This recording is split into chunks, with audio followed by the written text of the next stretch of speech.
From Hollywood, it's time now for... Johnny Dollar. George Reed speaking. Oh, good morning, George. Is it? Well, sure. The birds are singing, the bees are buzzing. And there are whales in the Gulf of Mexico. So there are. What? You know anything about whales, Johnny? Can't say that I do. Well, neither do I. And neither does our agent down in Gulfport, Mississippi. Can you go down there? Well, yeah, sure, but what's this all about? I told you. A whale. Oh, come on. You people didn't insure it. Now, George. Oh, Johnny, of course we didn't. But we did write a floater policy covering 80 pounds of ambergris. Amber who? Gris comes from a whale. Very valuable, used in the making of perfume. Oh, yeah. We issued the policy a week ago. Yesterday, the stuff disappeared. How much did you cover it for? $20,000. And our agent down there is W.C. Owen. Got it? Owen, huh? Yes. You really shouldn't have any trouble locating the stuff. No? Why not? Because, and I quote Mr. Owen, ambergris smells worse than a hound dog which has caught a skunk.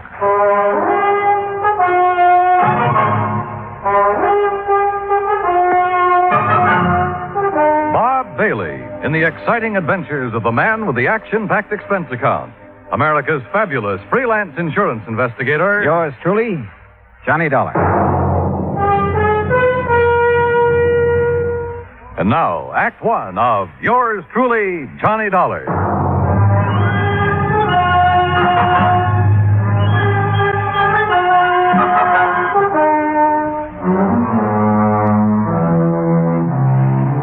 Expense account submitted by Special Investigator Johnny Dollar to Floyd's of England, American Branch Office, 443 North 15th Street, Hartford, Connecticut. The following is an account of expenses incurred during my investigation of the Michael Meany Mirage matter. Expense account item 1, $168. Transportation from Hartford to the Markham Hotel in Gulfport, Mississippi. I called W.C. Owen, the agent who had sold the policy covering the ambergris. Half an hour later, I opened the door of my room to a middle-aged man wearing a brown seersucker suit. Mr. Dollar, is that right? Sure is. Come on in, Mr. Owen. Come on. In. Thanks. Well, Dollar, I'm not going to fool around about this. I'm in a mess, and you're my only chance of getting out of it. Well, I'll do whatever I can, Mr. Owen. You just find that ambergris. And, man, please find it within the next 48 hours. Oh, why the rush? 2 reasons. When the ambergris was stolen off the freight platform at the train depot day before yesterday, it was packed for shipping. Had enough dry ice around it to last 72 hours, but no more. Uh-huh. Now, what's the second reason? That Mike Meany. Who's he? Owner of the ambergris and a real good client of mine. I promised him you'd locate the stuff for sure. Well, I appreciate your confidence, Mr. Owen. Name's W.C. Mister around here sounds too highfalutin for an insurance salesman. Okay, W.C. But what's this fellow Meany so worried about? The ambergris is covered for $20,000. He told me he'd learned it was worth a lot more than that since the floater was issued. Something up near $60,000. Pretty rare stuff. Which is. Matter of fact, this is the first time I've ever heard of anybody finding ambergris in the Gulf. Who fished in out of the water? Meany? No, a young fellow worked for him named Billy Fisher. Did Meany buy it from Fisher? Didn't have to. Belonged to Mr. Meany right off. Oh, why's that? Well, because Fisher works for him. Mr. Meany lets out his fishing boats to fellas which ain't got no boat of their own, or even a chance of getting one. He rents them out, you mean? No, he don't rent them. He lets them out on share. Mr. Meany puts up the boat, gas, nets, everything. And whoever runs the boat, well, whatever he catches, he belongs to Mr. Meany. Oh, and because Fisher happened to be in Meany's boat when he found the ambergris, it automatically became Meany's property, huh? Now you got it, boy. Uh-huh. Did Fisher know what it was? Or the value of it when he turned it over to Meany? Well, you have to ask him about that. Yeah, I plan to. But first, I'd like to have a talk with this Mike Meany. I'm way ahead of you, Dollar. I called Meany right after you called me. He's waiting for us. How far does he live from here? Oh, about 3 or 4 miles down the beach road toward Biloxi. Place called Mississippi City. Mississippi City? Uh-huh. But don't let the name fool you. Ain't nothing there except a couple of stores, fishing boat landing, and the train depot. Sounds like a real quiet place. It is. It's also where this whole thing started and where I hope it finishes. And the sooner, the better. A few minutes later, we were driving east along the coast. Ahead of us, we could see Mississippi City's one and only landmark, a long wooden pier extending far out into the Gulf. Anchored near the end of it were several small fishing boats. We passed the Meany General Store and the Meany Fish Market, then turned into a narrow driveway. I'm not sure what kind of a house I'd expected Mike Meany to live in, but this certainly wasn't it. It was too small and it needed a coat of paint. We got out and Owen led the way to the side porch.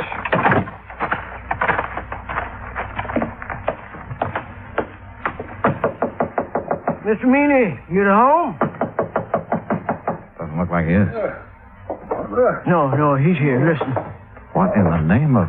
Sure heavy, ain't he? Yes, sir. Ain't another man his size in the whole United States. Good night, I believe it. W.C. boy, you sure took your sweet time getting here. Yeah. Well, made it just fast we could, Mr. Meany. This is the fella I was telling you about, Mr. Johnny Dollar. Both of you come inside. That's it. Come on in. You men sit down on the sofa. I'll just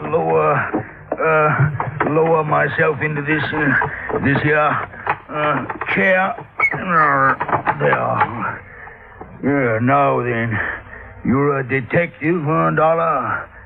Well, then, me ain't giving me an answer.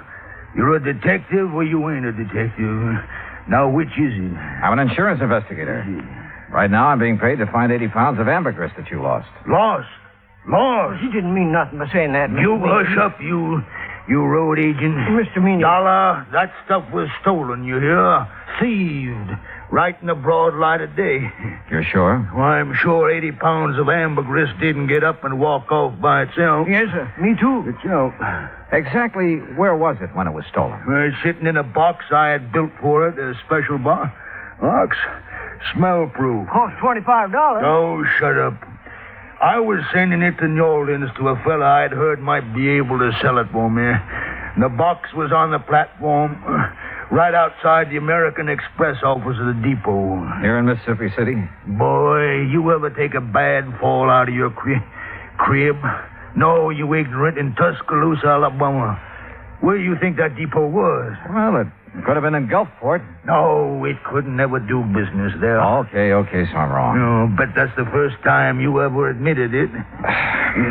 Had the box been checked in at American Express? You mean had the freight been paid in New Orleans? Yes, that's what I mean. That scrounging, ignorant, no good. Had it been paid, Mr. Meany? No, it hadn't. Why not? Because the rat I trusted with the ambergris and sent down to the station to see it got on the train. Yeah? He'd promised. He'd give his word. He wouldn't take his eyes off that stuff for 1 second. No. That dirty. That no account. Are you okay, Mr. Meany? No. But you sit down. You make me nervous, W.C. Yes, sir. Every time I think of that, T.J., that stupid nephew of mine, well, you know what he done, Dollar. He spotted something more interesting to look after than $20,000 worth of ambergris. Okay, who was she? Oh, W.C. told you. No, I didn't. No, sir. Mr. Dollar, he's just clever. Yeah, well, anyway, according to T.J., this young female pulled up in an open car across the road from where he was at, and it wasn't until he got up close that he could see that she was wearing a strapless bathing suit. You see, Mr. Dollar, T.J. He thought... knows what T.J. thought. You keep your mouth shut, W.C. Well, whatever you say, Mr. Meany. Well, while T.J. was investigating the situation, someone made off with the ambergris. That right? Right. Well, what about the other people at the station? There weren't no other people there. How about the baggage clerk and the passenger agent? Where were they? Sam Burroughs is the only man that works down the depot, and he was busy selling some woman a Pullman ticket to Memphis. How long did T.J. talk to the girl? Just a couple of minutes, according to him, that is. You want to ask him yourself. He works at the all-night cafe in Gulfport. All right, thanks. Well, we sure haven't much to go on. You got nothing to go on. So you might as well give me my $20,000 and head back up north, where you belong. Not yet, Mr. Meany. You got 45 hours. At the end of that time, I want my insurance money. You don't see that I have it, Mr. W.C. Owen, you're going to be sorry. You know what I mean? Yes, sir. I know. Owen didn't say another word until we'd pulled out of Fat Mike Meany's driveway and had turned left going on down the beach toward Biloxi. I suppose you think I should have stood up to him a little more, huh? No, I figured you had your reasons for not wanting to get into an argument with him. See those boats off the end of the pier? The small fishing boats, uh-huh. Well, they belong to Meany. He's also got money invested in half the business place along the beach. You know what that means, Dollar. Yeah, well, where I come from, he'd pull a lot of weight. That's it.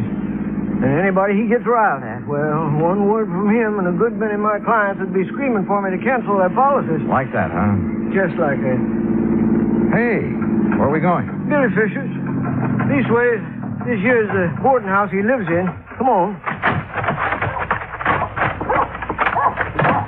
Uh-oh. Okay, boy. Okay. Easy now, easy. That's it. Good boy, good boy. Did you know the dog is back in this house? Well, afternoon, Miss Harvey. Oh, well, my goodness, Miss Owen, this is an unexpected pleasure for sure. Why, thank you, ma'am. This here is Mr. Johnny Dollar, Miss Harvey. Afternoon. Pleased to know you, Mr. Dollar. Wouldn't you like to come in and sit down? No, thanks. We really don't have much time. Oh? Mr. Dollar is an insurance investigator. Right now, he wants to have a talk with Billy Fisher, providing he's home. Why, sure he is. You find him round the side there. Oh, but... Yes, sir? Well, he's with Jane Higgins, Miss Owen. Jane Higgins. Oh, you know her pa rented that old Miller place again. Girl that got Billy into that trouble. Oh, yes. What kind of trouble, Mrs. Harvey? Well, it happened when the Higginses were down here 2 years ago. Billy and Jane have always been sweet on each other. But being as Billy is Billy and doesn't have a thing of his own, not even a job, except fishing one of Mr. Meany's boats. Well, Jane's pa just put his foot down. But didn't mean a thing to Billy. No, sir. At least not until old man Higgins got a sheriff after him. That still didn't stop Jane. And finally, the Higginses just packed up. They didn't come back until just 3 weeks ago Saturday. How old is the Higgins girl now? Oh, 18, 19. And she hasn't changed one bit in those 2 years. No, sir. She's just over here all the time. Sure be some fur fly when her paw finds out. There they are now. Billy? Jane! Hi. Come over here a minute, Billy. Someone wants to see you. Sure. Billy? Now this here's Mr. Dollar. Hi. Howdy. Miss Higgins, Mr. Dollar, and Mr. Owen. Hello, Miss Higgins. Billy, I wonder if I could speak to you alone for a moment, huh? Yes, sir. What do you want to talk to me about? Mr. Meany and the ambergris you found. Oh, that. Where did you find it, Billy? Out near Cat Island, floating in the East Channel. Uh-huh. Did you know what it was as soon as you saw it? No, sir, not exactly, but I read a story once about a fellow that found some ambergris, and he sure made a lot of money off it. So you weren't going to take any chances and you hauled it aboard, is that right? Yes, sir. Something like that. Billy, you realized that anything you caught or salvaged with that boat belonging to Mr. Meany, it wasn't yours. You realized that, didn't you? Well, not right then, I didn't know, sir. He gave me some kind of a contract to sign when I started working for him, but I never read it. Well, what happened when you put in at the pier that night? Oh, that Cliff Stillinger, Mr. Meany's checker. He spied the ambergris right off, and he made me turn it over to him. Was that the last time you saw it? Yes, sir. Yes, sir, that was it. Okay, Billy. That's all I had on my mind. Well, that's all? I mean, no questions about whether I swiped it from the train station or not? Would you tell me if you had? You crazy or something? Heck no.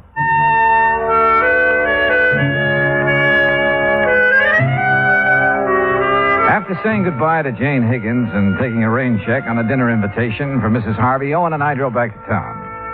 I was tired and I was discouraged, and I needed a good night's sleep, so I had him drop me off at the hotel. At the desk, I found a message to call long-distance operator 19. A few minutes later, the call was completed. George Reed speaking. Hi, George. Thought it was you. Johnny, where in blazes have you been? I've been trying to get hold of you all afternoon. Oh, something important? No, I was just curious about the weather down there. Oh, well, it's great.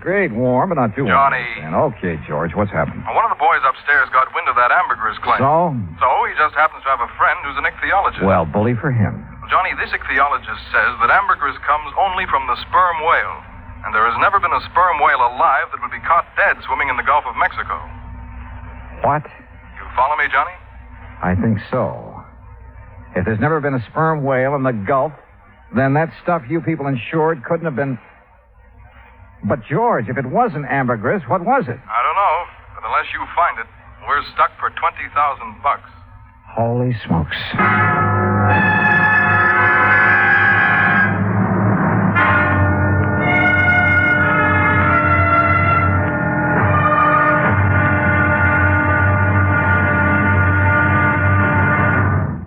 Act two of yours truly, Johnny Dollar, in a moment. Our flag now numbers 50 stars, and behind each star there stands yet another flag for each of the 50 states. New Mexico's flag is an ancient Zia sun symbol, a red circle on a field of yellow. Radiating from 4 points, which we might indicate as north, east, south, and west, are 4 parallel lines. 4 was a sacred number of Zia, the number most often used by the giver of all good gifts. The earth had 4 main directions, each with its own gifts. The year had 4 seasons, each with a different offering for mankind. The day had 4 phases: sunrise, noontime, evening, and night. Life had its 4 divisions: childhood, youth, manhood, and old age. Everything in life and nature was bound together in a circle, the circle of life and love, without beginning and without end. And in this great brotherhood of all things, man had 4 obligations.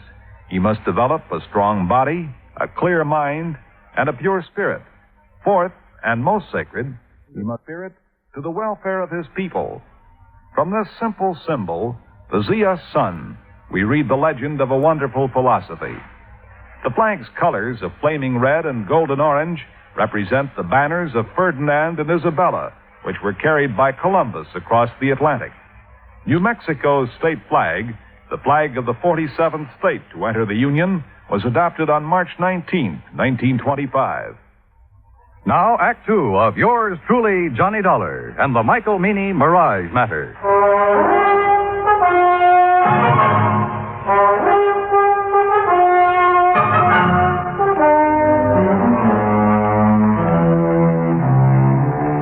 After talking to George Reed and learning that there was considerable doubt in his mind concerning the origin of the ambergris Mike Meany had insured with Reed's company, I called WCO and the agent who had issued the policy to come down to the hotel.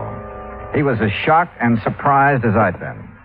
Johnny, I just can't believe it. Yeah, well, it's true. At least according to a man who studied the habits of sperm whales for years. Oh. And those kind of whales never come into the Gulf? No, not according to him. What if ambergris isn't ambergris? What is it? WC, your guess is as good as mine. But whatever it isn't worth $20,000. No, guess not. Johnny? Yeah? You don't think Mr. Meany's trying to pull a fast one, do you? Trying to defraud the company? Yeah. Oh, no, I doubt it. He has all the money he'll need for a while. Yeah, that's for sure. Tell me, WC, did Meany have the ambergris analyzed before he asked you to insure it? Matter of fact, he did. Even showed me a letter which said that the stuff was ambergris. You remember who made the analysis for him? A chemist over in Biloxi. Don't recall his name offhand, but he signed that letter he gave Mr. Meany. Okay. First thing in the morning, we'll take another trip out to Meany's place. Good. In the meantime, don't mention any of this to anyone, will you? No, I won't. Johnny? Yeah? I should have checked on that chemist, shouldn't I? And I shouldn't have been so anxious to take Mr. Meany's word. Well, we all make mistakes. Not big ones. Not big ones like this. Johnny, we just got to find that stuff. Because if we don't, we'll never know if it was ambergris or not. Will we? No, WC, we won't. I felt sorry for Owen. I knew as well as he did that the company might recall his franchise unless we could prove it was ambergris that had been insured. And at the moment, I was quite sure we couldn't do that. The next morning, the coffee shop was crowded, so I started up toward the center of town, looking for another place to have breakfast. I was about 4 or 5 blocks from the hotel when I heard someone calling me. Mr. Dollar. Johnny.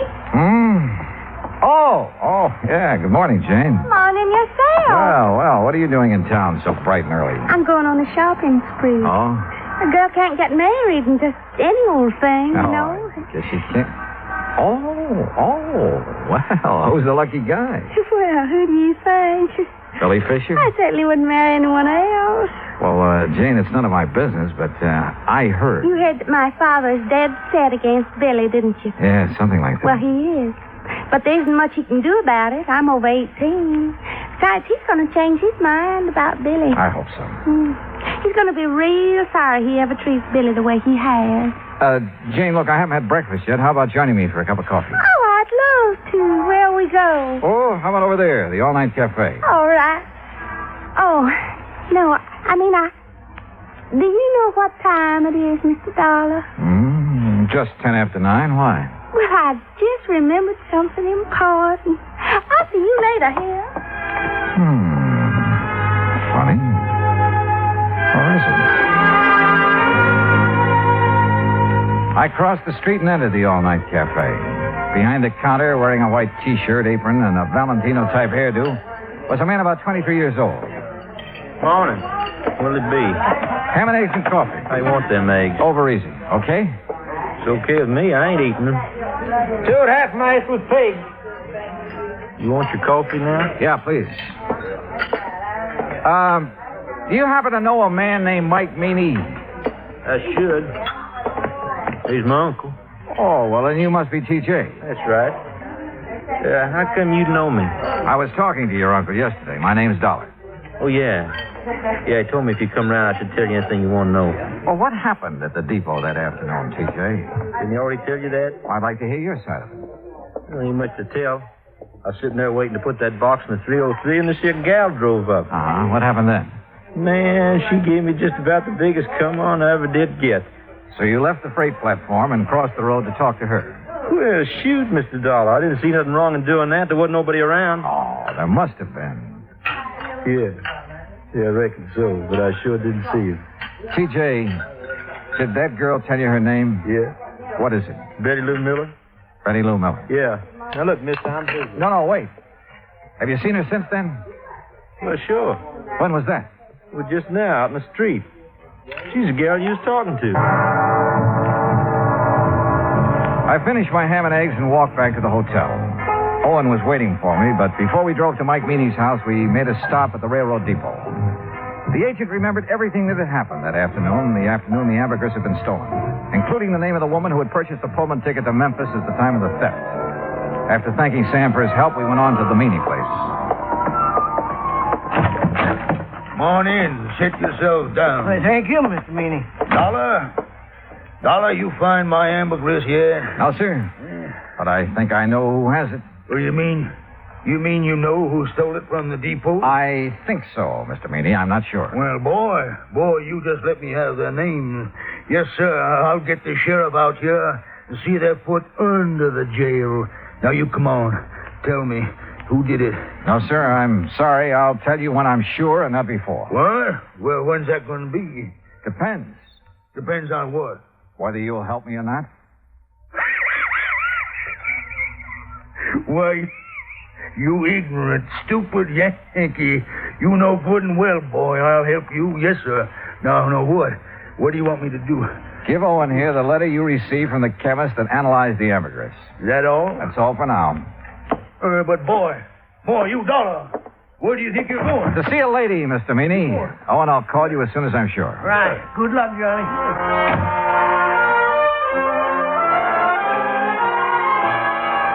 In Owen's car, I drove down the beach to Mrs. Harvey's boarding house. Billy Fisher was out with the boat, so I had plenty of time to tell her what I knew. It's all my fault, Mr. Dollar. I planned the whole thing and put Billy up to it. And bought the Pullman ticket? Yes, I still have it. Been meaning to turn it in for the money, but just haven't had a chance to get down to the depot. Tell me, Mrs. Harvey, how did you know that T.J. would leave the ambergris when he did? Oh, everybody around here knows T.J.'s weakness for girls. Wonder to me he hasn't been locked up long ago. Yeah. Well, it was a beautiful job. You timed it just like a professional. I thank you for the compliment. Where was Billy? In the woods on the other side of the railroad track. He waited till Jane got T.J. all mixed up, then he scooted across, got the ambergris, and ran back into the tree. And Jane picked him up after leaving the depot? Yes, sir. You care for a cup of coffee, Mr. Dollar? No, thanks, Mrs. Harvey. You look so downhearted. Well, I guess that's part of my job, too. What did Billy do with the ambergris?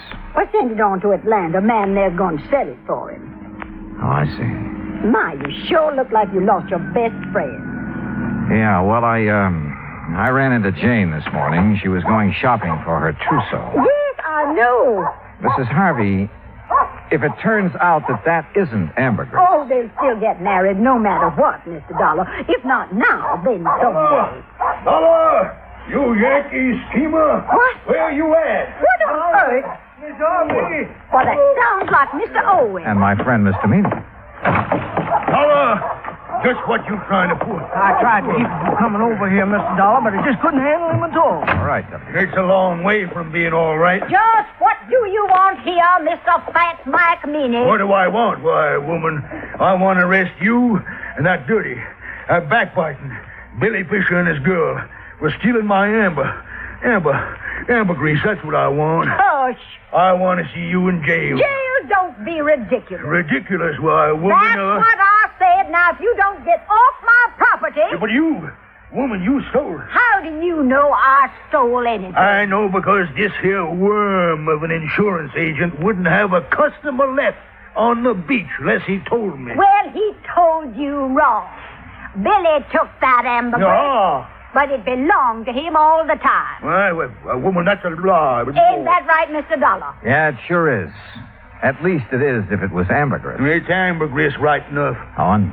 Well, I called that chemist, but he quit his job a couple of days ago. Couldn't find no record he'd made of it. Don't need no record. It's ambergris, and it's mine. It's Billy's. Mine. You think it's yours? You're seeing a mirage. Tell him, Mr. Dollar. Dollar, if this is some kind of a low-down yank, he trick. It's no trick, Mr. Meany.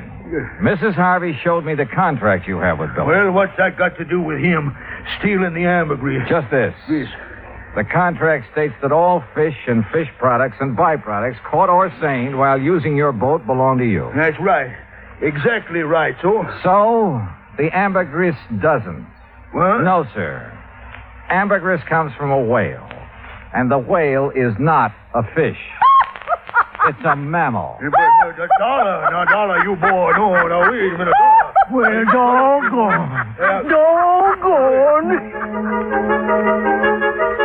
They say that young love can work miracles, and I guess it must be true, because later that day, a huge sperm whale was sighted about 3 miles offshore near the Cat Island Channel. Proving, as I've always said, you can't figure whales any more than you can people. Expense account total, including hotel bill and transportation back to Hartford, $420.10. Yours truly, Johnny Dollar.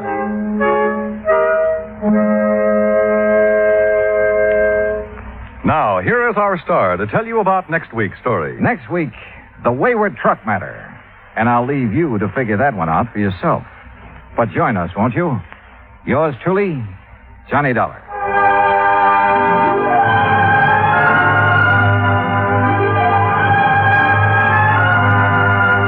Yours truly, Johnny Dollar, starring Bob Bailey, originates in Hollywood. Written by Charles B. Smith, it is produced and directed by Jack Johnstone. Heard in our cast were Virginia Gregg, Jeanette Nolan, G. Stanley Jones, Junius Matthews, Gil Stratton, Dick Crenna, and John Daner. Musical supervision is by Amerigo Marino. Be sure to join us next week, same time and station, for another exciting story of yours truly, Johnny Dollar. This is Dan Cubberly speaking.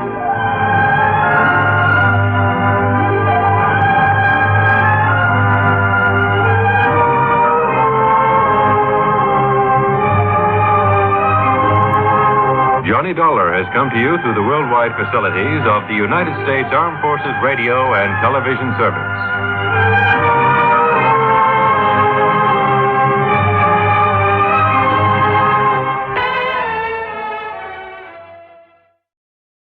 From Hollywood, it's time now for Johnny Dollar. Al Sintella at Police Headquarters, Johnny. Yeah. You hear what happened at the Criterion Theater after the show last night? I was off duty when you called, but Sergeant Rogers gave me a fill-in this morning.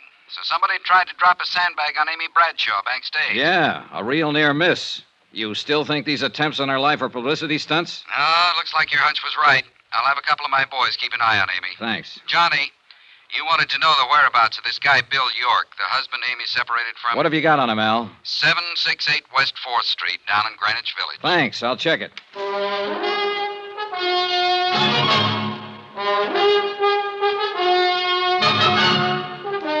Tonight and every weekday night, Bob Bailey in the transcribed adventures of the man with the action-packed expense account, America's fabulous freelance insurance investigator. Yours truly, Johnny Dollar.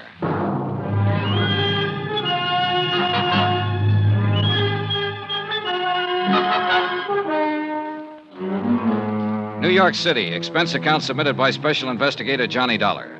To the Home Office, Northwestern Indemnity Alliance, Hartford, Connecticut. The following is an accounting of expenditures during my investigation of the Amy Bradshaw matter. Expense account item 8, $275. Taxi from my hotel to Greenwich Village to try and locate a writer named Bill York, who had separated from Amy 6 months ago. Amy was a good actress, but she couldn't hide the fact she was plenty scared by the attempts on her life in the last 3 days. My hunch was it was someone close to Amy, and Bill York was very much on my list. After all, he was the beneficiary on her life insurance policy. I hadn't been to this part of the village in 2 or 3 years, but from the looks of it, it hadn't changed a bit. Defiantly shabby and run down. A few beards here and there, a few gals with long, straight hair. Bookstores and bars, side by side. I checked at the address Al Centella had given me. It was a beat-up old rooming house. You come down here to interview the famous writer, something like that? Not exactly. Too bad. Here I thought you wanted to carry my message to America. No, I'm afraid that's a little out of my department, Mr. York. Amy did mention that you were a writer. I can tell you exactly what she said. She said, you know, Bill's a writer, sort of, right? Well, as a matter of fact. Amy always felt it necessary to apologize for me.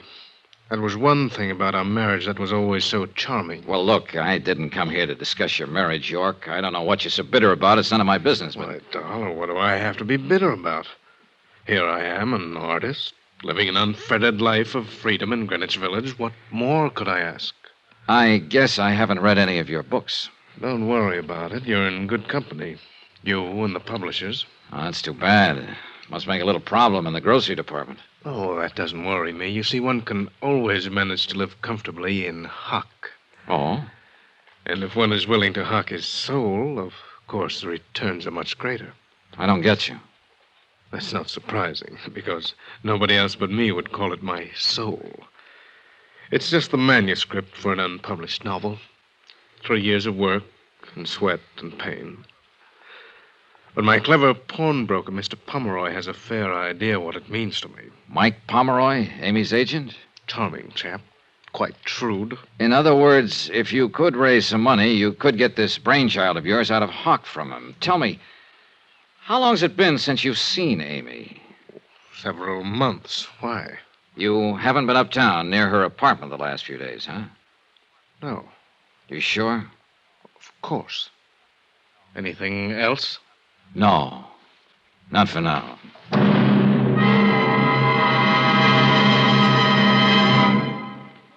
We will continue with the Bradshaw matter in a moment.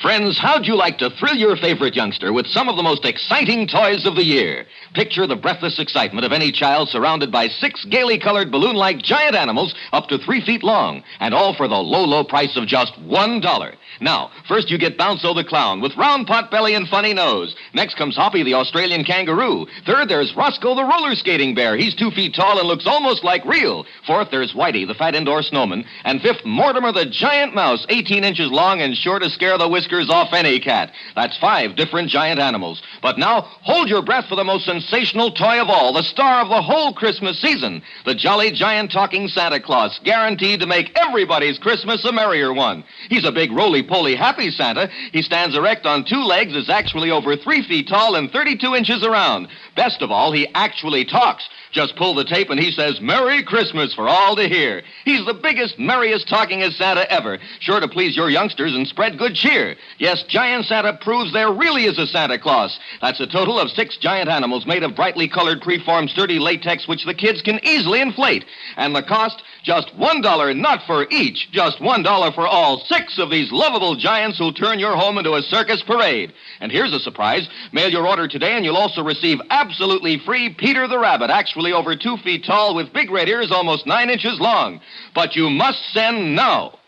Rush $1 plus 10 cents for packing and mailing for each set you want to Giant Animals, Box 1870, Grand Central Station, New York City. If not delighted with every one of your 7 giant animals, return them to the Super Animals Company for a full refund. But keep the giant talking Santa as our gift. Order now, supplies are limited. Rush $1.10 for packing and mailing for each set in cash, check, or money order to Giant Animals, Box 1870, Grand Central Station, New York City. That's $1 plus 10 cents with your name and address. Mail to Giant Animals, Box 1870. That's Box 1870, Grand Central Station, New York City.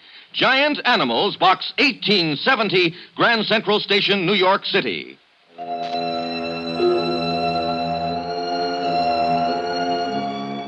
I was getting nowhere in my attempt to find out who was gunning for Amy Bradshaw, and I knew it.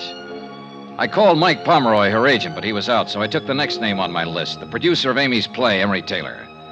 Expense account item 9, $175, cab fare to Taylor's apartment in the mid-50s near the Museum of Modern Art. Taylor wasn't in, but his wife Dora was. She was sleek-looking and a little on the brittle side. She was sitting behind a small bar in the den, and she looked quite at home there. Drink? Thanks. Will your husband be back soon, Mrs. Taylor? Who knows? Here. Oh, thank you. What do you want to see him about? Amy Bradshaw.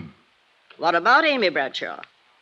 I wanted to ask him if he knew of anyone who might want to harm Amy for any reason. Oh, I could answer that better than Emery. There is someone? There certainly is. Who? Me. Why? Would you like it if your husband was knocking himself out for for a younger woman? Well, now, isn't that part of the business? Is it? That's not all. Amy's hurt plenty of people getting where she is. You think your husband's one of them? I hope not. Who has she hurt, Mrs. Taylor? Do you know Dave Coleman? Her director? He was very much in love with Amy a few months ago. Oh, I see. I don't like to see someone I like get the way he was. One night here, he had a couple too many. He said, if he couldn't have her... Oh. Funny. How quick he got over it, though. Never says anything about it anymore, huh? Not a word. What about Porter Kane? Oh, you've met him. Is he one of them that Amy's hurt? No, he's not in that category. Whatever happened to hurt him must have happened at about the age of 5. What do you mean? Oh, isn't that when most of our troubles start? I wouldn't know. I once paid a psychiatrist $500 to tell me that's when mine started. Your troubles? Sure. Can't you tell, Mr. Dollard? I'm the mixed-up type. Aren't we all, Mrs. Taylor?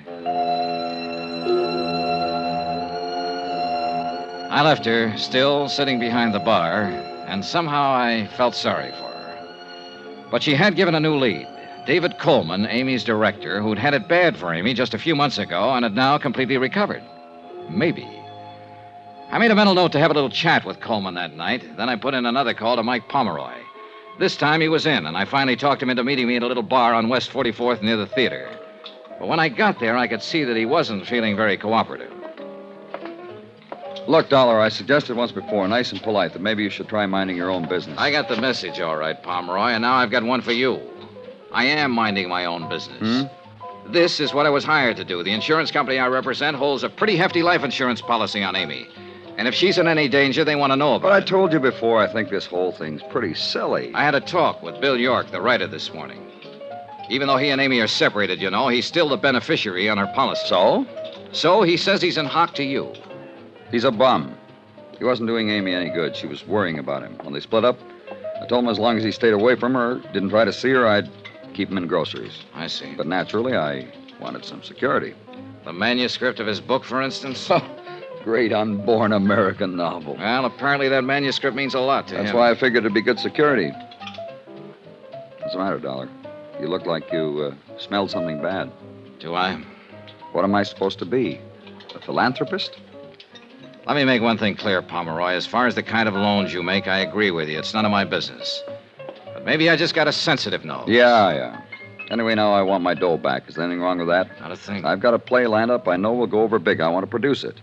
York's tab has run up to several $1,000 now. I could use the money. I see. The stupid part of the whole deal is that York could pay me back within a couple of months if he wanted to. Oh. Sure.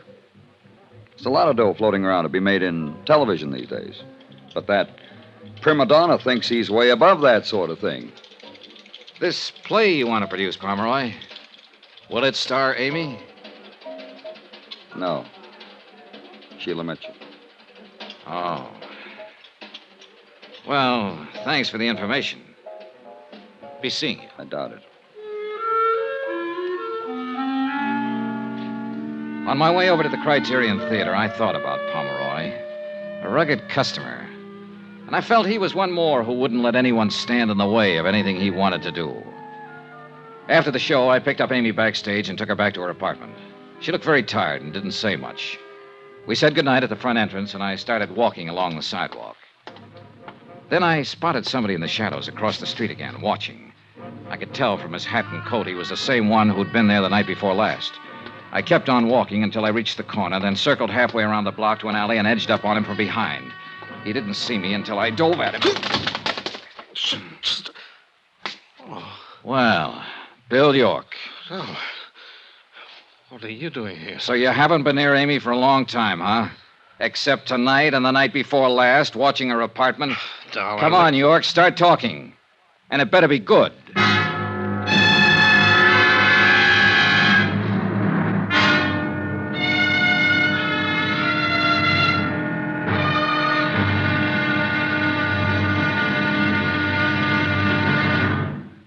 Johnny Dollar will be back in a moment to tell you about tomorrow's episode. Friends, send for your set of some of the most exciting toys of the year. 6 giant inflatable toys for only $1, some up to 3 feet tall. You get Bounco the Happy Clown, Hoppy the Australian Kangaroo, Roscoe the 2 feet long roller skating bear, Whitey the fat indoor snowman, Mortimer the giant mouse 18 inches long, and last but not least, the great giant talking Santa, a roly-poly giant over 3 feet tall and 32 inches around the belly that actually says Merry Christmas out loud when you pull the tape. That's 6 sensational giant toys for only $1, made of sturdy, gaily colored latex that the kids can easily inflate. Send $1 for each set to Giant Animals, Box 1870, Grand Central Station, New York City. And if you order right now, you get Peter the Rabbit over 2 feet tall absolutely free. If not delighted with your giant animals, your money refunded immediately. Order today. You may never hear this offer again. Rush $1 plus 10 cents for packing and mailing in cash, check, or money order to Giant Animals, Box 1870, Grand Central Station, New York City. That's $1 plus 10 cents for each set with your name and address to Giant Animals, Box 1870, Grand Central Station, New York City. Now, here's our star to tell you about tomorrow's episode of the Amy Bradshaw Matter. Tomorrow, I find I have even more of a reason for keeping Amy alive than I'd realized. Join us, won't you? Yours truly, Johnny Dollar.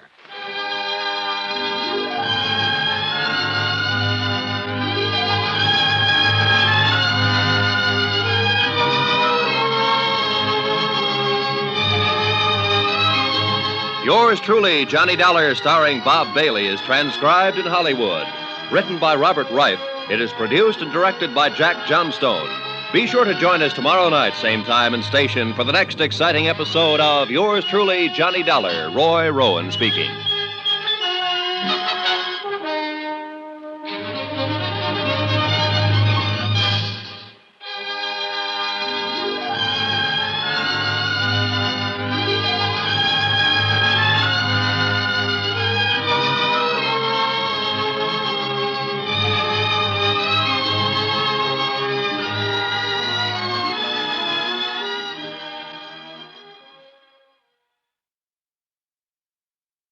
Hollywood, it's time now for... Johnny Dollar.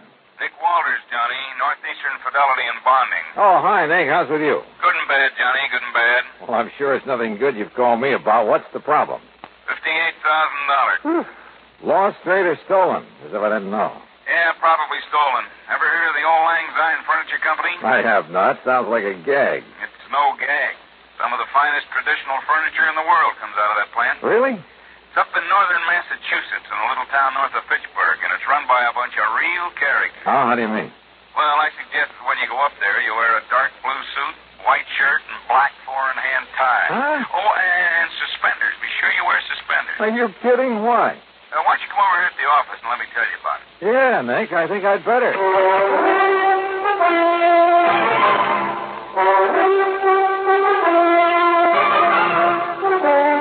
Bob Bailey in the exciting adventures of the man with the action-packed expense account.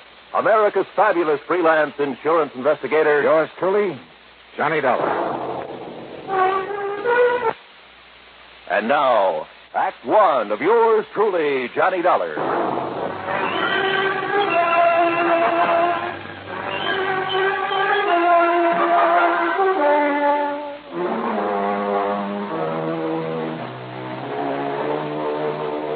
Expense account submitted by Special Investigator Johnny Dollar to the Northeastern Fidelity and Bonding Company, Home Office, Hartford, Connecticut.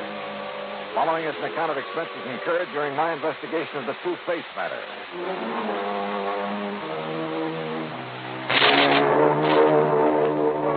Expense account item 1, after shaving, showering, and donning the most funereal clothes I could find.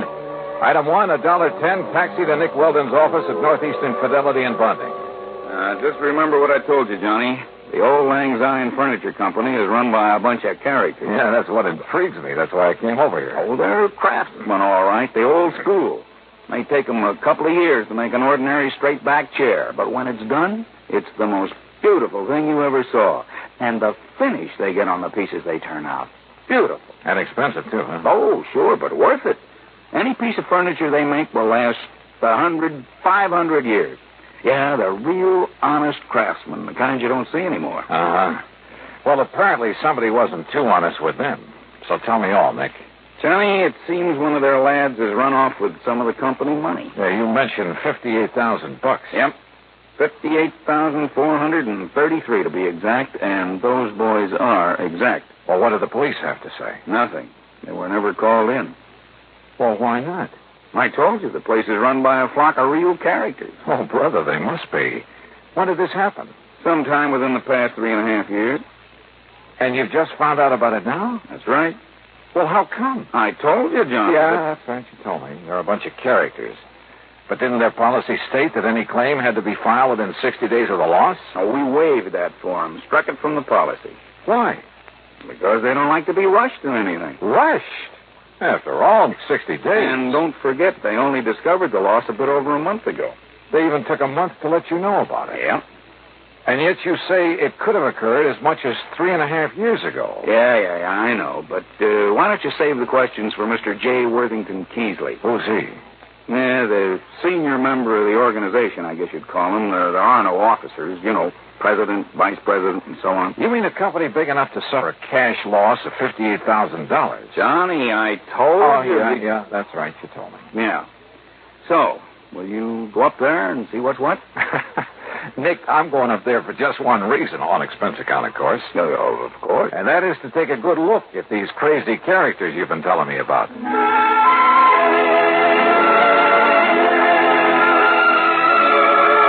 Item 2, $3.25 for a bus to Fitchburg, Massachusetts, where at the terminal I picked up a local to North Weldon, home of the old Lang Syne Furniture Company. The name was appropriate. Located on the outskirts of the quiet little New England town, it consisted of a huge barn-like building that looked as though it had been standing there since the year 1. Surrounded by stately elm trees and a couple of gnarled ancient oaks, it looked, well, very picturesque. A large wrought iron weathercock raced one end of the high-peaked shingle roof and looked down on broad lawns and well-kept flower beds. The road leading up to it was just an old-fashioned dirt road, and I kicked the dust as I plodded along. Then suddenly I stopped. For there at the side, instead of automobiles, were, believe it or not, horses. Horses and carriages and a bicycle or 2 or 3. It was almost as though a picture of 50 or 60 years ago had suddenly come to life. And then inside, when I found Mr. J. Worthington Keesley, well, he looked like one of the Smith brothers, and sitting in front of a fine but ancient roll-top desk. Of course we do, Mr. Dollar. Our fathers and their fathers before them all wore full beards. Therefore, we do, too. Would you like a bit of snuff, sir? No. No, thanks. Yes, it's one of the traditions, sir. The traditions to which we adhere in order that we may continue to fabricate the superlative furniture for which we've become famous over the past 107 years. And I take it, Mr. Keesley, that the same thing applies to the horses and carriages out there at the side? Yes, they were good enough for our grandparents, so they're good enough for us. I suppose that's why I should have suspected Mr. Twiller. Mr. Twiller? Roscoe James Twiller, Mr. Dollar. Here, sir, there's a picture of him. In this group photograph taken on the occasion of our 100th anniversary. I feel like I ought to yell beaver. I'm afraid his mighty shock of hair and magnificent beard misled me back in 1941 when I hired him. Yes, and I suppose I should have known when he gave up horse and Surrey to drive one of those newfangled motor cars. Should have known what, Mr. Keesley? That he was no longer a man suited to our fine establishment. Is he the one who took off with your $58,000? $58,433.41. Are you sure? I mean, sure it was he? Beyond a shadow of a doubt, sir. He was the only one beside myself who had a key to the vault in which we kept our building fund. And when he suddenly left us 3 years, 5 months, and 16 days ago, yes, I should have known. But you didn't discover the loss until recently. It was June 21st at 4 minutes after 10 that I went down to the vault. For the first time in 4 years, we had something extra to put aside. And you discovered the money was missing. The vault was empty. Except for this note. Huh? Goodbye, suckers. Horrid word. Signed Twiller. So, you see, Mr. Dollop? Yes, I do. It looks like he's our man. No question about it. And you've no idea where he might have gone? None whatsoever. Well, surely there must be some clue. None whatsoever.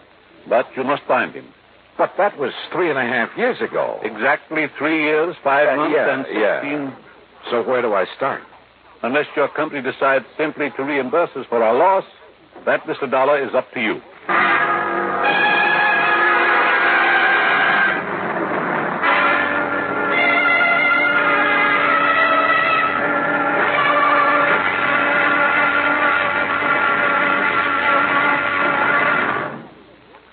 Act 2 of yours truly, Johnny Dollar, in a moment.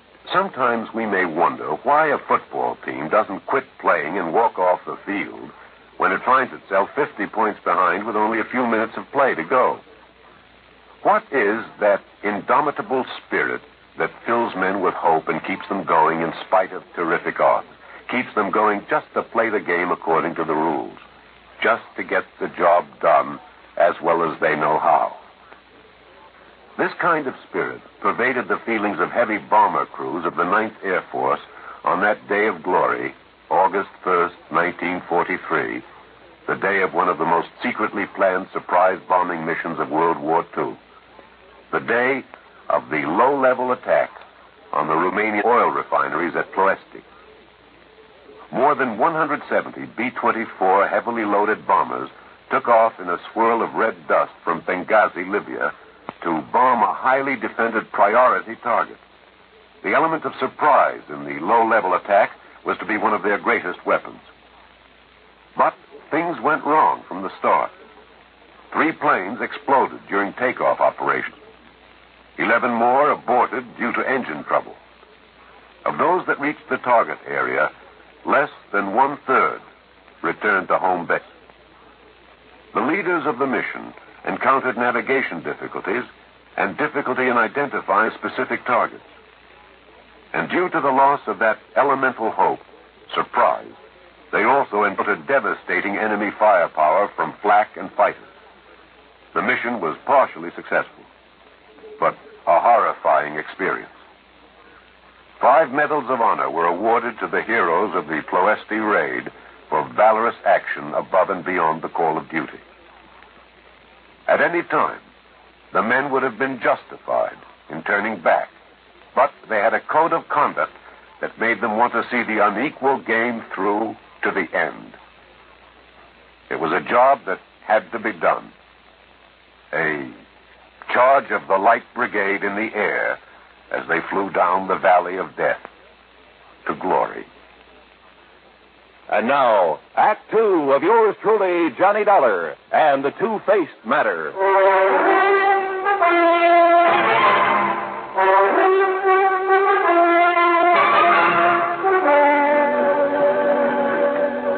Okay, Mr. Keesley, it looks like this man Twiller is the one who walked off with the money in your safe when he left your employ. No question about it. And unless you can find him, your company will have to pay the full amount of the loss. Yeah, well, even if I do find him, the chances are he'll have spent that money. After all, 3.5 years. Exactly 3 years, 5 months, and 16... You say you have no idea whatsoever as to where he might have gone. With that much money, he could be anywhere in the world. Uh-huh. Where did he live? I don't know, sir. What? After all, it was none of my affair. But if he worked for you a number of years... I make it a rule never to pry into the affairs of others. Except, of course, where the manufacture of fine furniture is concerned. Well, doesn't anybody in this organization know anything about Twiller? Possibly Mr. Bottomley. Who's he? He is presently engaged in creating a Hepplewhite table in the shop. Come, we shall speak with him. The huge shop dated back 100 years at least. There wasn't a single power tool, not even a buzzsaw. But some of the tools looked as though they might have been used to build the ark. 8 or 10 men, all of them old, all wearing dark trousers, suspenders, and white aprons, were busy turning out fine pieces of furniture, carefully, almost lovingly. And every one of them wore his own distinctive full beard. Hooray for tradition. Mr. Keesley led the way to a man who was gently trimming the edge of some kind of a sideboard. Good morning, Mr. Bottomley. Good morning, Mr. Keesley. You must pardon this intrusion, Mr. Bottomley. It must be for good reason, Mr. Keesley. Though you must understand that I cannot afford interruption if I am to finish this credenza by the first of the year coming. Of course. I wish you to meet Mr. Johnny Dollar. Good morning, Mr. Dollar. How are you? He is an investigator, Mr. Bottomley, come to get us back the money we lost. Then he must find Mr. Twiller. Exactly. Good morning, Mr. Thurston. Good morning, Mr. Keesley. Mr. Keesley tells me you know where this man Twiller lived. He was my neighbor. Lived alone next door to me. Where? And I assure you, sir, I had no idea of his designs on the company building fund. Yes, I'm sure. But now if you'll Each tell... morning he drove me to work in his carriage until he purchased that abominable motor car. Oh? I refused to ride in it, sir, and bought myself a bicycle. You did properly, Mr. Bottomley. Good morning, Mr. Woodstone. Morning, Mr. Keesley. Well, just where is it that Twiller lived, Mr. Bottomley? In the village of North Weldon, East North Weldon, on Peach Avenue. Well, then perhaps the authorities there will be able to give me some kind of a lead. The authorities? The police, Mr. Keesley. The police? Good heavens. I hope not, Mr. Dollar. Surely not the police. Gentlemen, please. These gentlemen are right, Mr. Dollar. Think of the blot on our good name. Now, look, your loss amounts to $58,000. $58,400. If I don't find this man, my company's going to have to pay off. I know, but the police... Now, look, my immediate job is to find this Roscoe James Twiller. And if I need the help of the police to do it... Who's the chief of police in North Weldon? Well? The mayor, Mr. Dollar. What's his name? John Kenworthy Wilkins, Mr. Dollar. Any of you know him? We do not mix with the townspeople, Mr. Dollar. We don't even go into town, Mr. Dollar. That's right. But I do have a picture of the mayor. Here, sir. Bottomley, where did you get this? He's running for re-election, Mr. Keesley. I found this poster in my carriage. Well, get rid of it, man. This is indecent. No, wait a minute. Let me see that. Terrible, disgusting. Huh? Why, it's a disgrace to have such a thing within the walls of this fine old company. Oh, no. No wonder the old boys were shocked. For His Honor the Mayor of North and East North Weldon was not only as bald as a billiard ball, but to top it off was clean shaven. Yeah, a picture like this within the walls of the All Lang Syne Furniture Company was real sacrilege. But I still hadn't done my job. I had to find this man Twiller or let the company pay out $58,000. How to find him? I hadn't the least idea.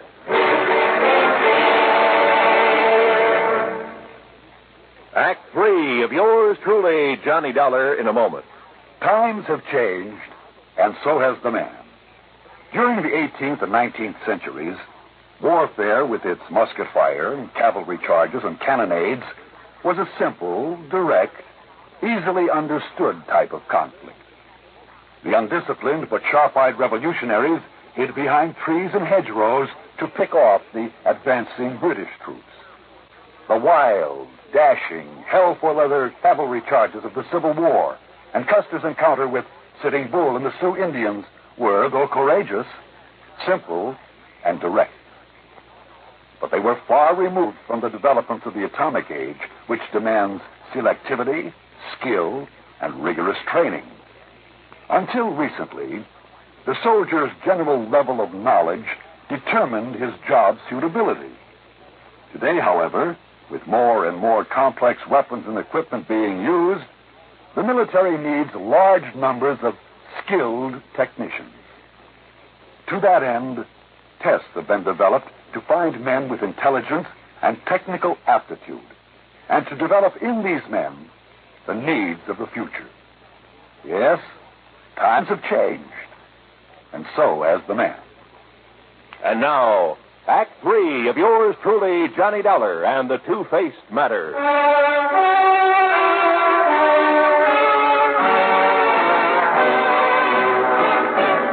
I found the mayor of North Weldon sitting comfortably on the shaded porch of his home, fanning himself with an election placard and sipping at what looked suspiciously like a gin and tonic. Yes, you're certain that I can't fetch you a limeade, too, Mr. Dollar? No thanks, Mayor Wilkins. Yes. Well, now, as I started to say, when I first came here, I did hear some rumor about money having been taken from the old Lang Syne Furniture Company.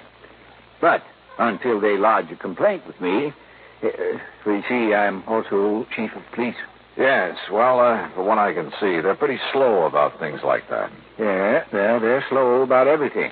But they make magnificent furniture. I could see that. Tell me, did you know this Roscoe Twiller at all? No, gone before I came to North Weldon. Oh? But that was only 3.5 years ago. And I came after that. Yet you're the mayor of the town. Village, really, Mr. Dollar. But lovely place. I've liked it ever since the first time I saw it.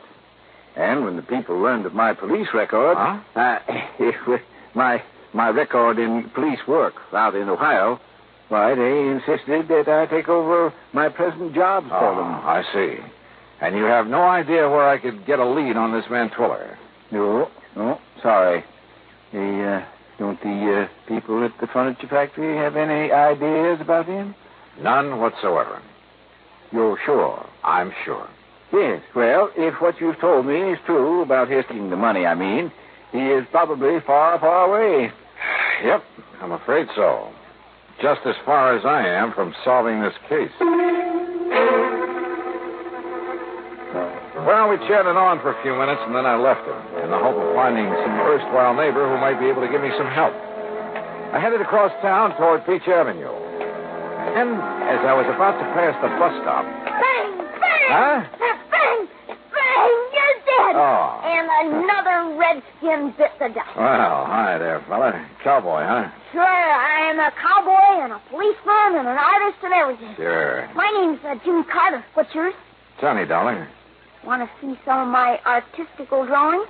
Yeah, sure I do, Johnny. Just look at this cigarette advertisement here on the fence. Uh-huh. With my own crayons, too. That's it. How's that? Jimmy, that's the most beautiful mustache I ever saw on any girl. Sure. My teacher says I'm going to grow up and be a great artist. Oh, sure. But first I have to get a paint set. Sure you do. And see what I've done with this one. Sure, you... Jimmy. That's our mayor. Yeah. He's running for re-election. That's why he has all these signs all around. Don't you think he looks a lot better with some hair on his old bald head? And a little child shall lead him. Now I'm going to put a beard on him. See? Like some of those old men at the furniture factory. Stay with us, Jimmy. Stay with it. They're funny old men. Like this. See? Uh-huh. Only they never come in town. Never. There. Doesn't that look like one of them? There. Jimmy, that's so good I'm going to save it. Really? Yes, sir. Thanks a lot. Gee, I sure do. I didn't know I was that good. Jimmy, you'll never know how good you are.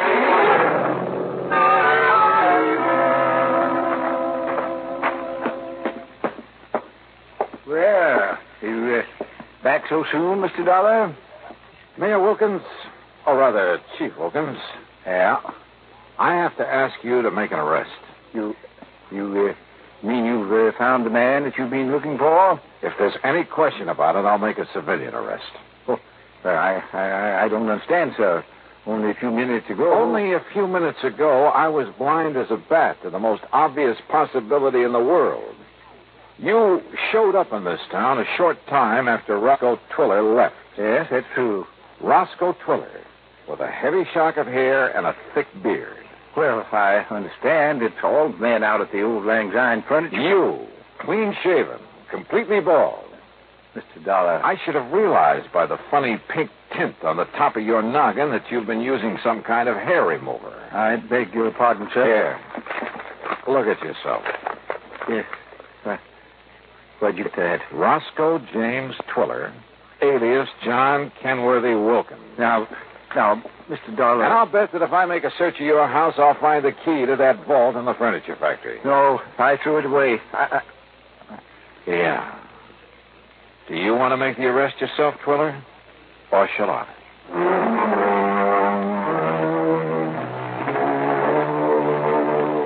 I don't know why Twiller gave up so easily. I guess it was because I'd caught him completely off guard.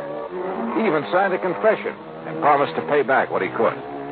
So, from here on in, it's up to the courts. And all thanks to a little kid who liked to draw mustaches on billboards. Expense account total, including the finest paint set I could find for my little pal Jimmy. Ooh, hey, wait, I gotta pad this. It only comes out to $9.80. Yours truly, Johnny Dollar.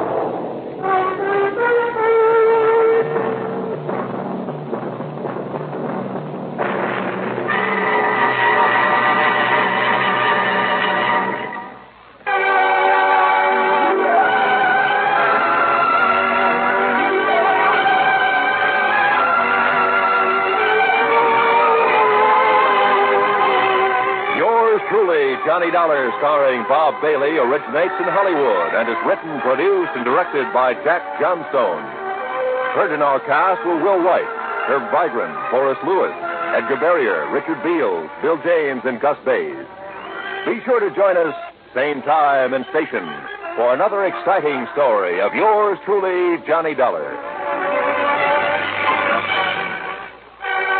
This is Roy Rowan speaking.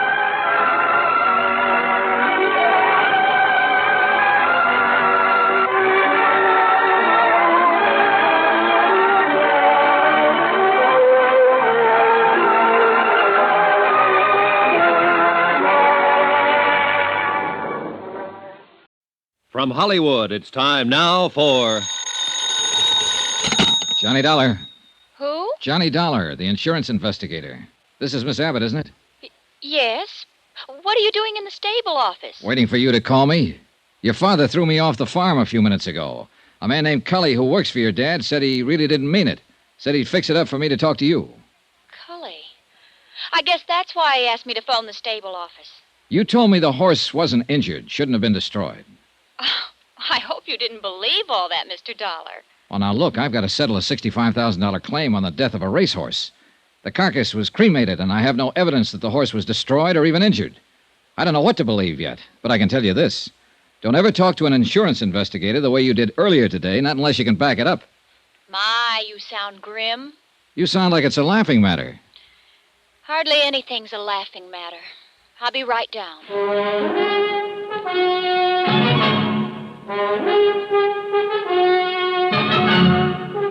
Tonight and every weekday night, Bob Bailey in the transcribed adventures of the man with the action-packed expense account, America's fabulous freelance insurance investigator. Yours truly, Johnny Dollar.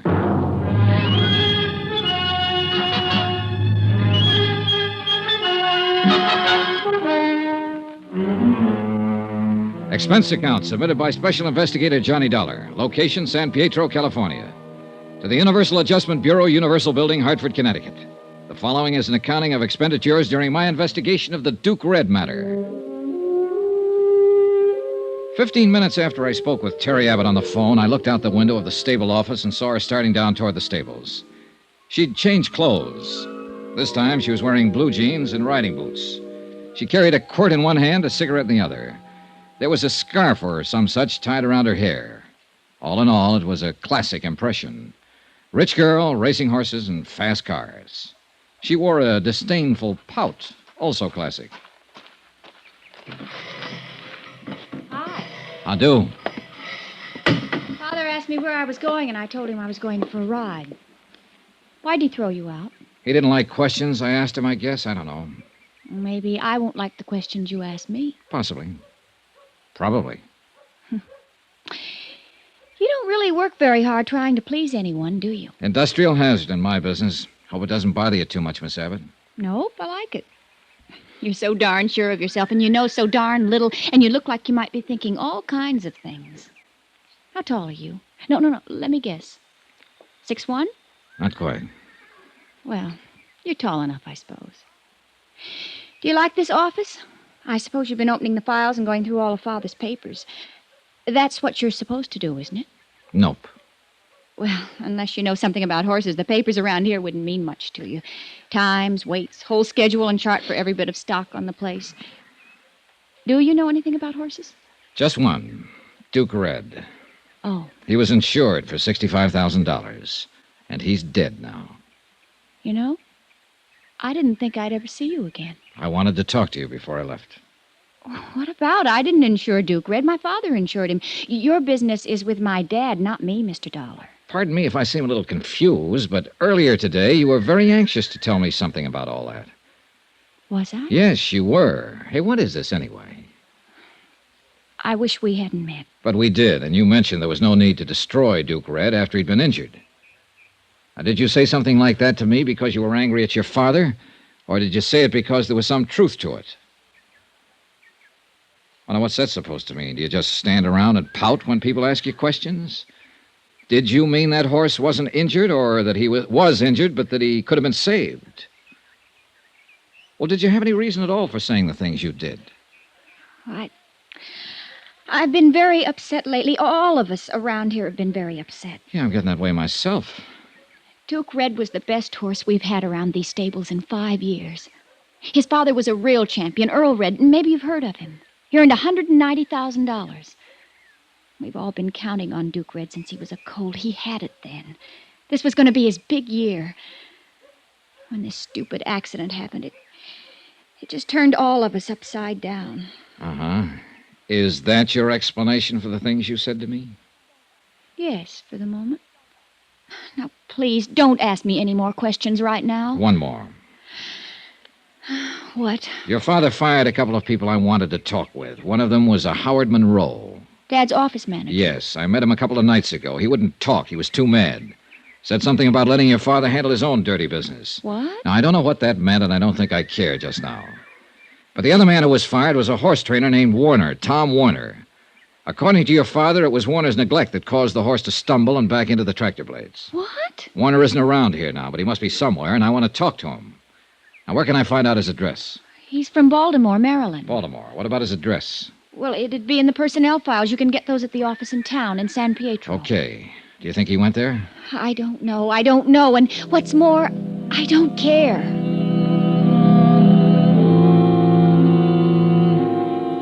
The Abbotts, father and daughter, were turning out to be a real peachy pair to deal with. I left them in their racing farm and drove back into San Pietro and the offices where I obtained the Baltimore address on Thomas Warner. Expense account item 4, $1.05, one telegram. To Hartford in the office of Niles Pearson, requesting a complete record of Benjamin Abbott's financial status. Item 5, $1.60, another telegram. To Thomas Warner, horse trainer, requesting him to contact me as soon as possible at the San Pietro Hotel. Meanwhile, I did what I could to establish Abbott's local credit standing. I started with the bank. Dollar? That's right. What's it about? I'm an insurance investigator. I'm working for Universal Adjustment Bureau. We have a claim in on a property of Benjamin Abbott. Duke Red? That's right, $65,000. Wow. Yeah. That's quite a load. What can the bank do for you?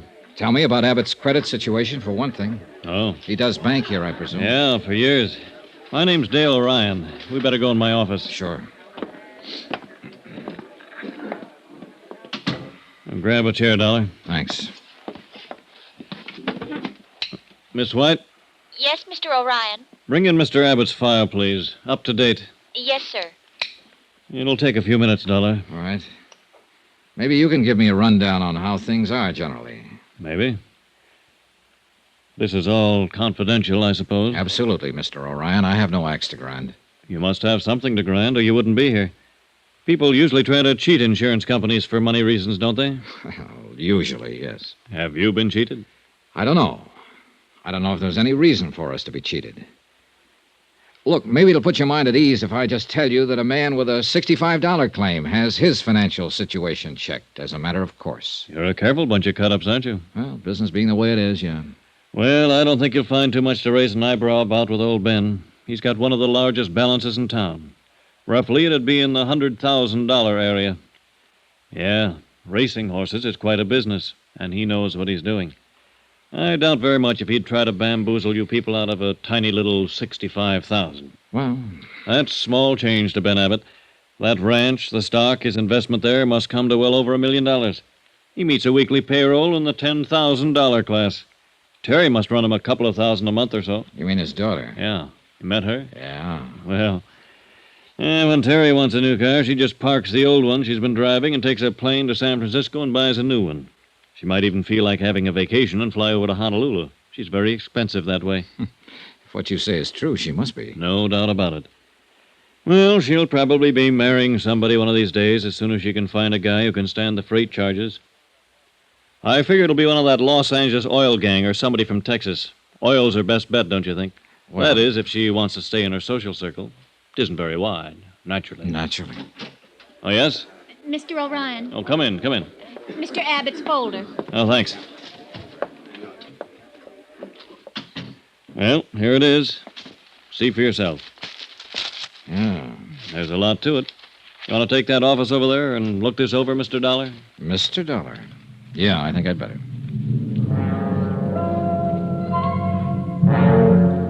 I spent the rest of the afternoon going over Benjamin Abbott's local bank standing. It confirmed in detail what Mr. O'Ryan had said in general. His assets were many, his cash on hand plentiful. Also, and this has a bearing, the activities of his daughter Terry were indicated in some of the expenditures. There was only one item I had to question O'Ryan about when I'd finished looking it all over. Yes, Dollar? I noticed a check was drawn 5 days ago payable to Howard T. Monroe, $5,500. Yes? It's marked bonus. Monroe handled business affairs for Abbott a year or two, and Monroe left a few days ago. Probably severance and things like that. Yeah. Anything wrong? I don't know. For all I can gather, they didn't part company under the best of terms. As a matter of fact, they had kind of a row. Seems strange he'd pay Monroe a balance after he kicked him out. He's a strange guy. Check cleared all right. No question on it. Oh, yeah, I noticed. Something else, then. Monroe was fired last Tuesday. Monday, a man named Thomas Warner was fired, too. Tom Warner, the trainer? Yeah. Abbott told me Warner was responsible for the accident with Duke Red. Funny. What? Well, according to these books, Abbott should still owe Thomas Warner a month's salary, $700. Well, let me see. Yes. No bonus, no salary, no severance.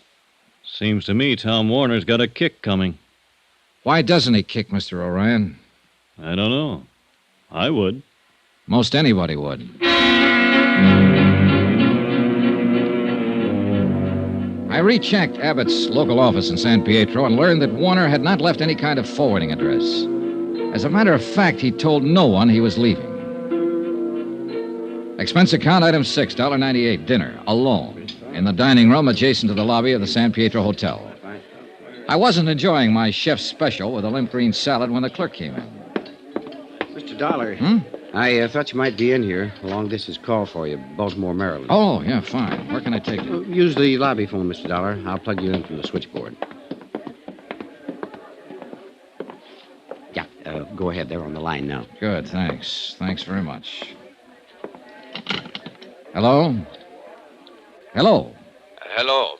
Is this Johnny Dollar, the man who sent the telegram? Yes, who's this? This is Thomas Warner's father. The wire I opened it said it was important for Thomas to get in touch with you. I thought I'd better call and tell you where you could reach him, Mr. Dollar. Well, that's very kind of you, sir. I come home from work. I think this is best. You call him in San Pietro. He worked near there for a man named Benjamin Abbott. Ben Abbott, training horses. You get in touch with Thomas. Oh, wait a minute. I'm in San Pietro now, Mr. Warner. Your son left here 4 days ago. Didn't he come home? No. Are you sure Thomas is not at Mr. Benjamin Abbott's farm? Positive. Do you have any other ideas where he could be? No. Not sound like Thomas, though, Mr. Dollar. He would not go off away without letting his mother and me know. Are you sure? I am sure, certain. Thomas, my son, he always let my wife and I know where he is, so we don't worry. Something is wrong, Mr. Dollar? What? Is something wrong? Yeah. Maybe there is. Yeah. Plenty.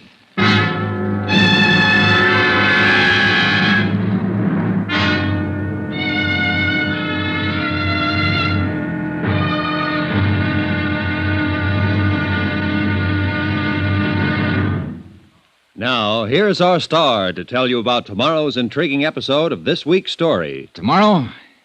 Well, sometimes a dead man can answer a lot of questions. Join us, won't you? Yours truly, Johnny Dollar.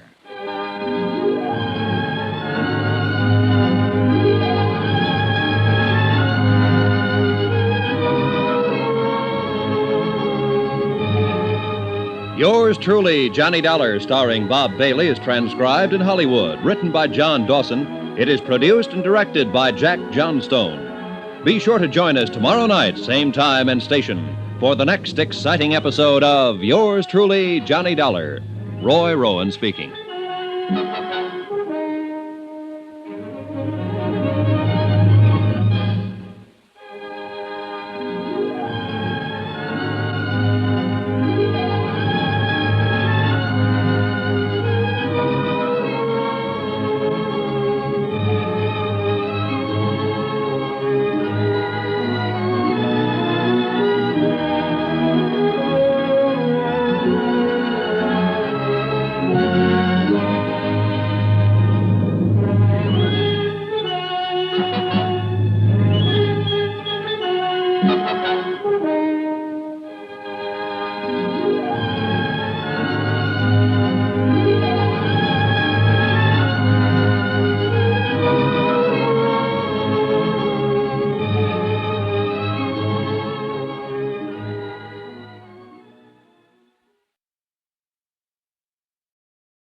From Hollywood, it's time now for...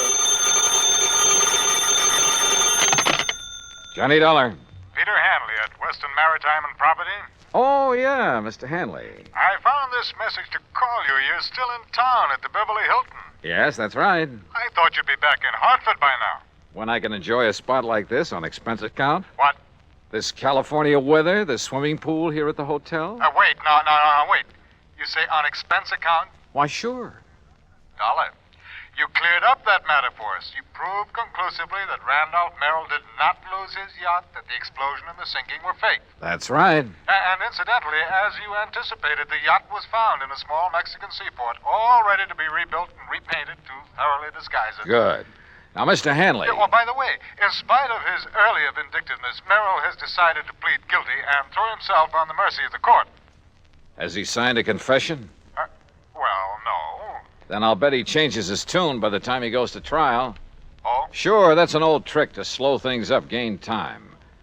Are you having Mrs. Merrill held as an accessory? The Merrill has made and signed a statement completely clearing her, so to hold her now would only complicate matters. Hanley, either you haven't yet read my expense account report, or I forgot to tell you what tipped me off that bear was trying to pull something on us. Oh? What was it, Mr. Dollar? Her jewels that you'd insured for $100,000. Oh, no. Oh, yes, Hanley. That jewelry Mrs. Merrill showed us was fake. Paste. Heavens, Dollar? You still think I ought to go back to Hartford? No, not until you found out where the real jewels are. Can you come down to the office, Mr. Dollar, right away? Sure, if you like. No. I'll drive out there to your hotel. Whatever you say. Yes, I'll drive out there. I'll be there right away. Scotch and soda be all right? Yeah, what? You suddenly sound as though you could use a drink.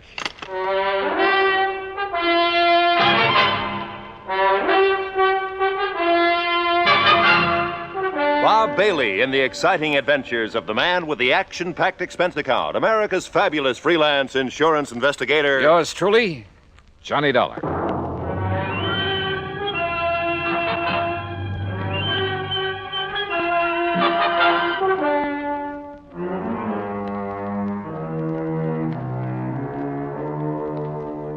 Expense account submitted by Special Investigator Johnny Dollar to the Western Maritime and Property Insurance Company, Los Angeles, California. Following is an account of expenses incurred during my investigation of the Wayward Diamonds matter.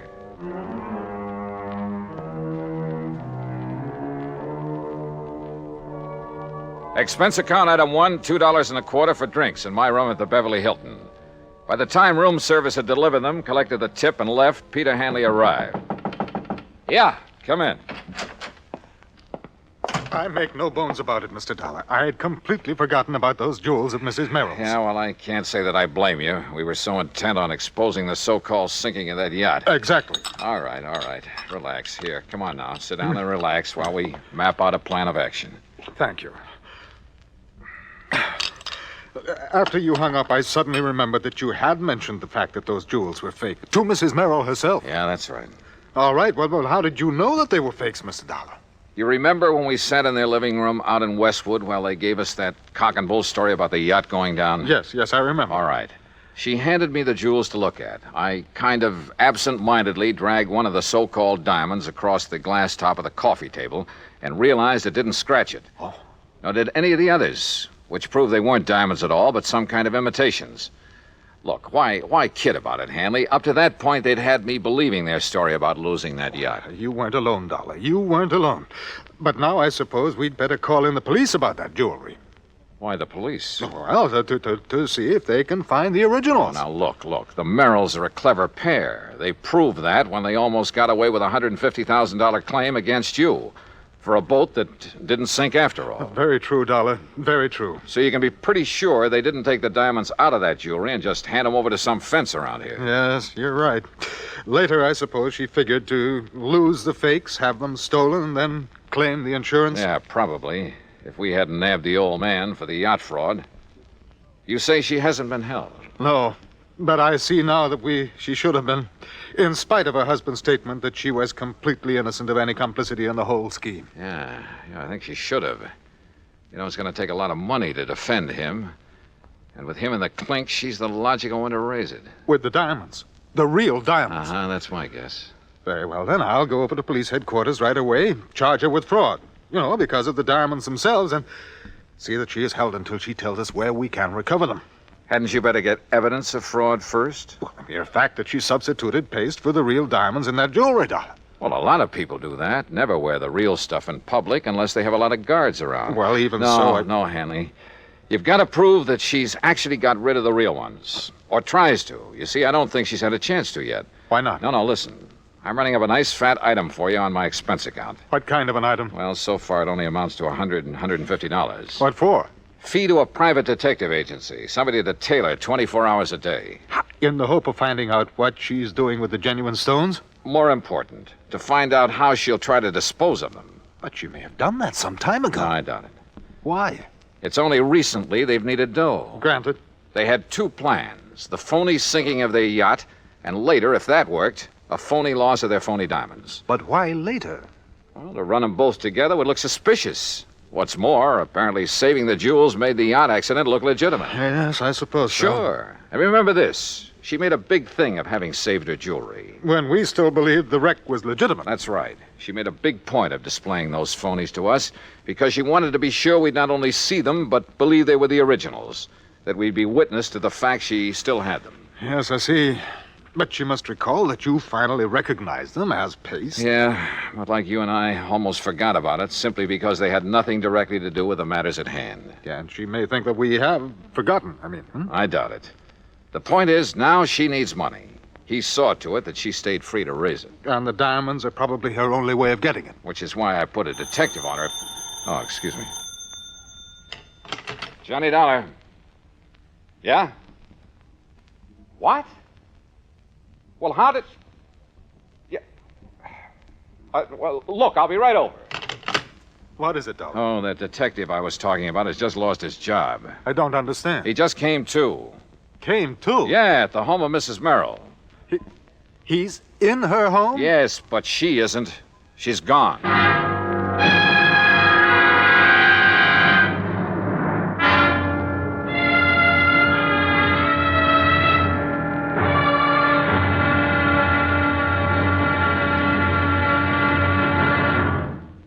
Act two of yours truly, Johnny Dollar, in a moment.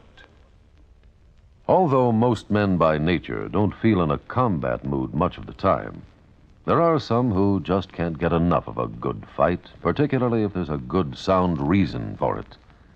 In July 1900, when American fighting men were protecting the rights and liberty of their fellow countrymen during the Boxer Uprising, the battle was a furiously fought affair.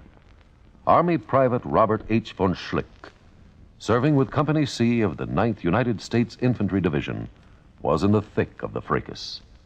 Although he had been wounded previously while carrying a wounded comrade to a place of safety, he rejoined his command, which partly occupied an exposed position on a dike.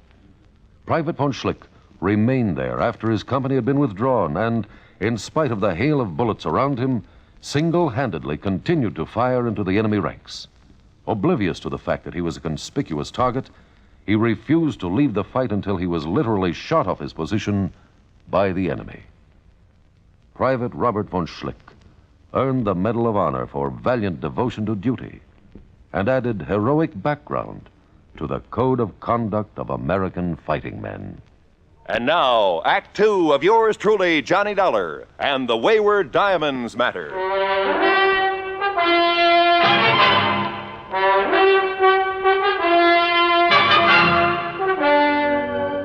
In separate cars, I still had my rental job. Pete Hanley, the insurance man, and I drove out to Westwood, just beyond Beverly Hills. You're sure that detective was here at the Merrill home when he called you? Well, that's what he said. But if he was supposed to simply tail... Come on.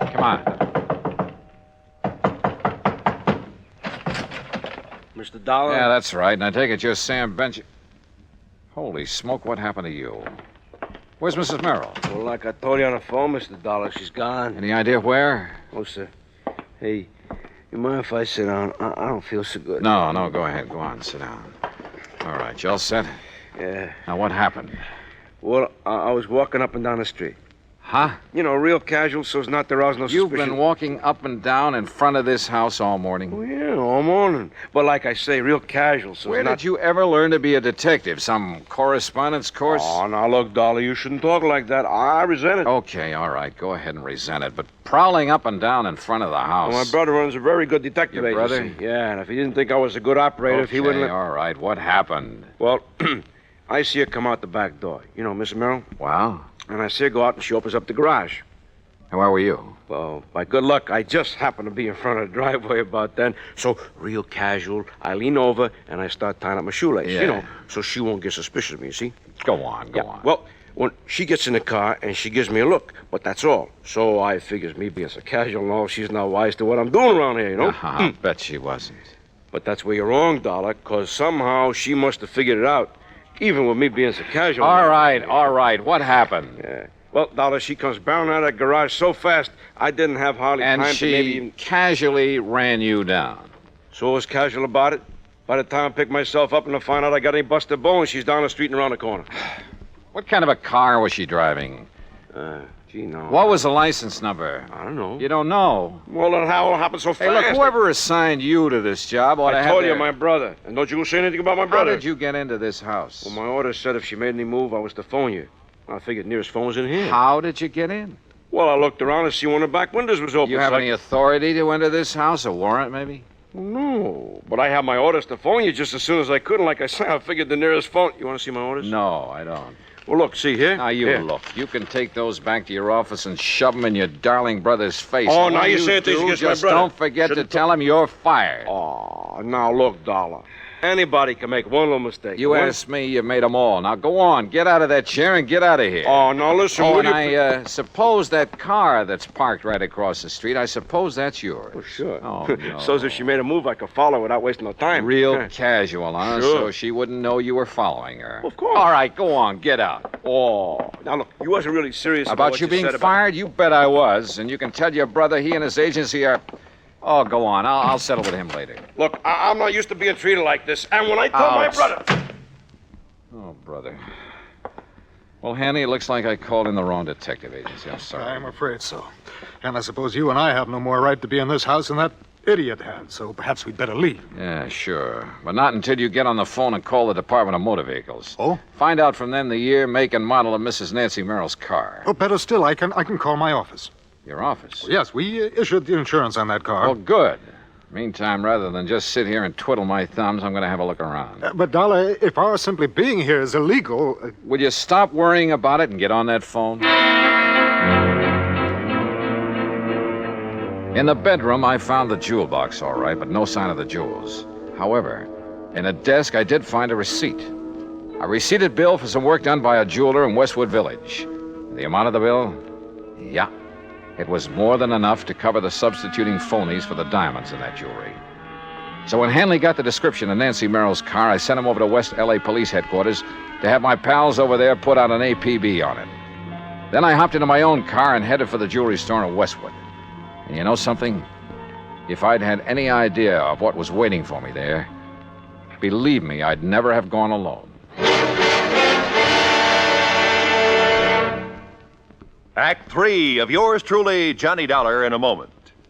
Our flag now numbers 50 stars, and behind each star there stands yet another flag representing one of the 50 states. Kentucky's state flag is dark blue, with the seal of the Commonwealth encircled by a wreath of goldenrod, the state flower.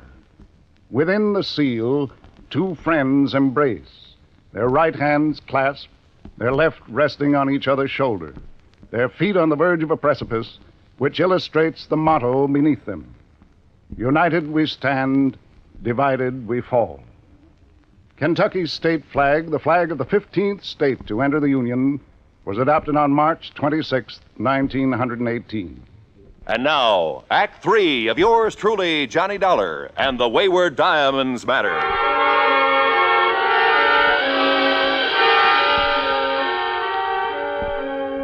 Howard's Hillcrest Jewelry is a small but very exclusive shop on Weyburn Avenue in the Westwood Village section of Los Angeles. There, with the help of a receipt I'd found in Nancy Merrill's desk, I hoped to get on the track of the missing diamonds.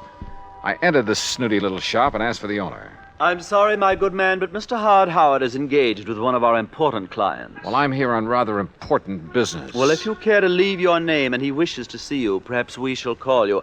Ah, Mrs. Smythe Kenworthy. Hey, look, Buster. How delightful to see I you said- again. And did little Chi-Chi like the jeweled collar we selected for him? Chi-Chi. Such a lovely puppy. You know, he's the favorite of all my doggy friends.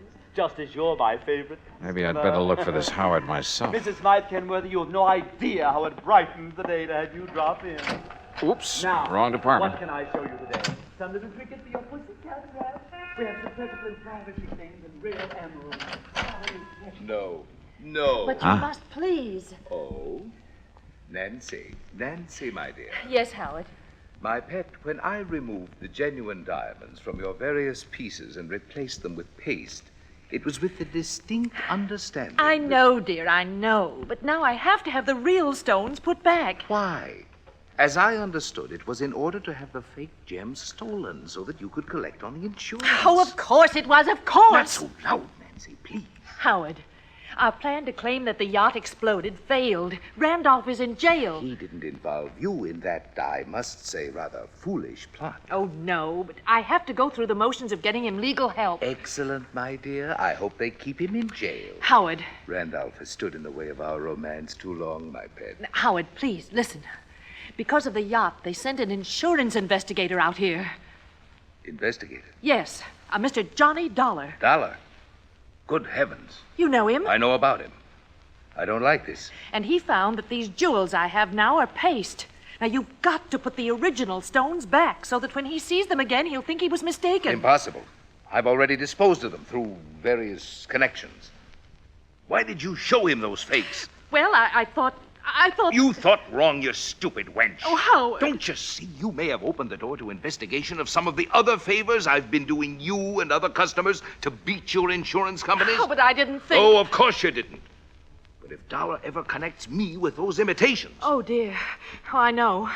And if they ever find out that the loss you faked here in the store that you collected so much on... Nancy, if they ever discover that that was faked, I'll go up for life, thanks to you. Oh, no. I could kill you for being such a fool. Oh, but darling, I didn't know. I didn't realize... You don't know anything. Howard, please. Oh, shut up. Shut up and let me think. Oh, if there's anything I can do... I said shut up! Howard. Will you be quiet? I got to think this thing out. I knew from the beginning that stupid trick with the yacht wouldn't work out. I told you so. But it fooled the police and the Coast Guard. How were we to know the insurance company would send that Johnny Dollar out here? Will you stop talking about him? We've got to figure our way out of this mess. Now, who else besides Dollar knows about the phony jewels I made up for you? No one, Howard. Except my husband, of course. Are you sure? But how could they know? Well, what if your husband talks? Oh, he doesn't dare.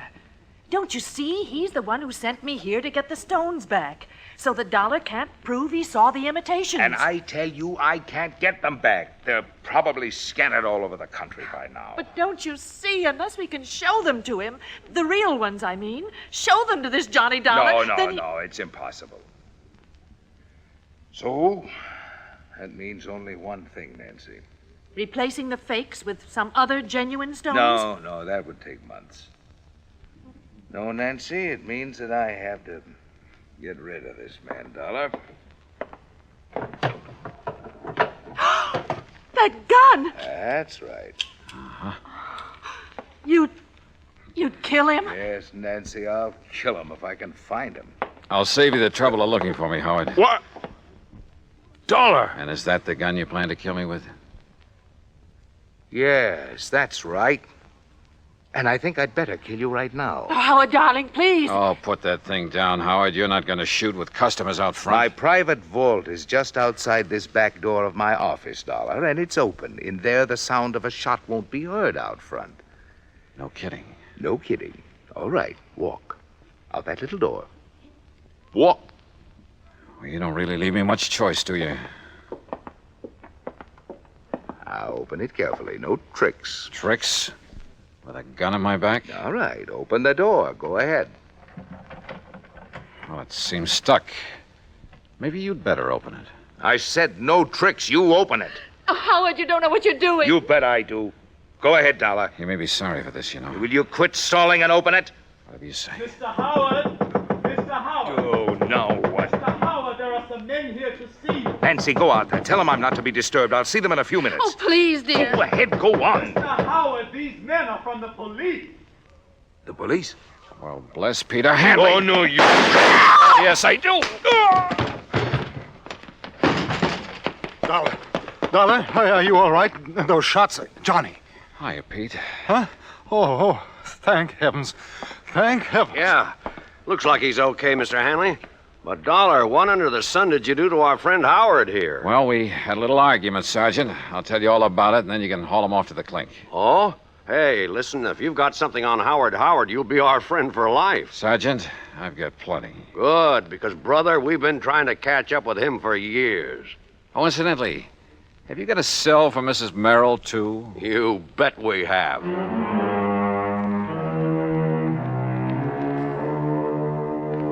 Expense account item 2, $50 in legal fees to make a deposition so I won't have to hang around for a trial or 2 or 3. And I have a sneaking suspicion that Howard and Merrill and his wife are going to have a long, long time to think things over. Expense account total, including additional mileage on my rental car and the trip back to Hartford, $218 even. Yours truly, Johnny Dollar.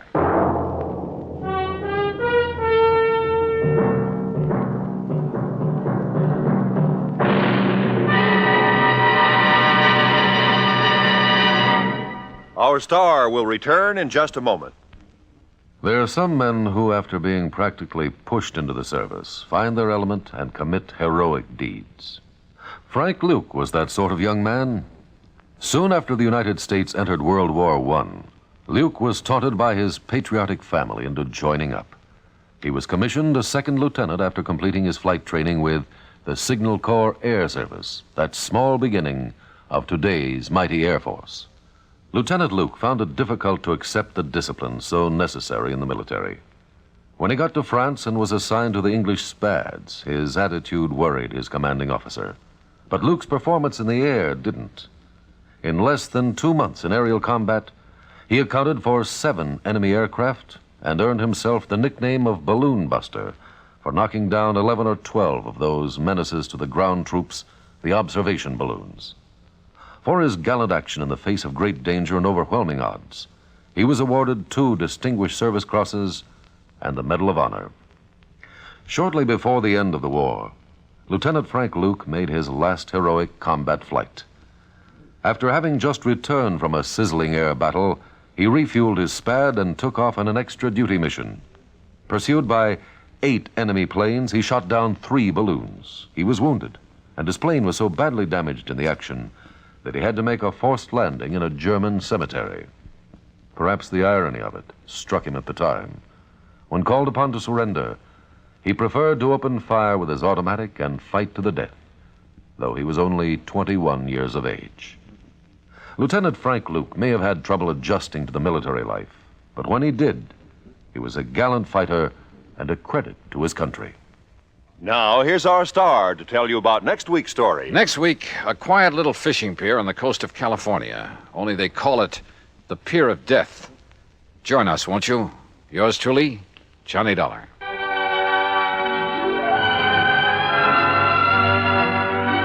Yours truly, Johnny Dollar, starring Bob Bailey, originates in Hollywood and is written, produced, and directed by Jack Johnstone.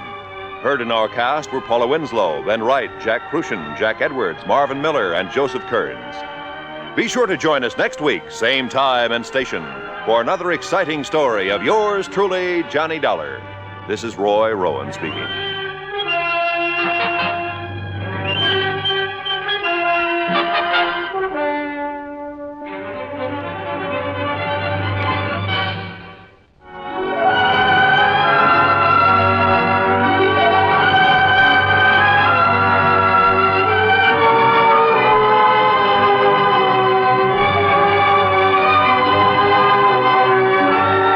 This is the United States Armed Forces Radio and Television Service.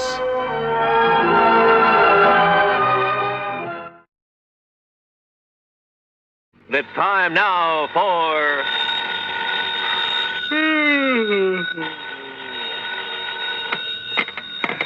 Johnny Dollar. Hi, Johnny. This is Art Price, International Press Service. Oh, holy smoke, Art. What are you doing up at this hour of the morning? I'm on the night desk, and I'm sorry to have to wake you up. So am I. Listen, I just got a call. A real frantic one from a guy who insisted on having your phone number. Well, did you give it to him? He said he's an insurance man, that it was about some insurance matter, so yes, I did. Well, why'd he call you? Yeah, that puzzles me too, but he was so excited, so frantic.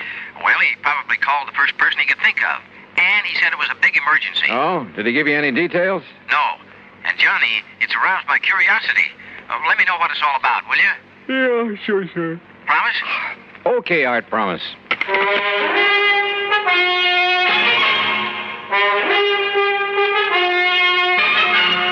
Bob Bailey in the exciting adventures of the man with the action-packed expense account, America's fabulous freelance insurance investigator. Yours truly, Johnny Dollar.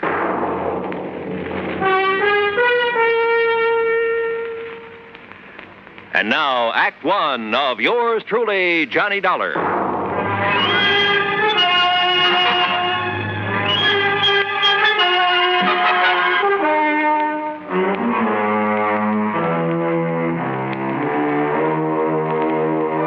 Expense account submitted by Special Investigator Johnny Dollar. The State Unity Life Insurance Company, Home Office, Hartford, Connecticut. Following is an account of expenses incurred during my investigation of the ghost-to-ghost matter. I'd no sooner rolled over in the hope of getting back to sleep when the phone beside my bed started jangling again. Oh, nuts. Johnny Dollar.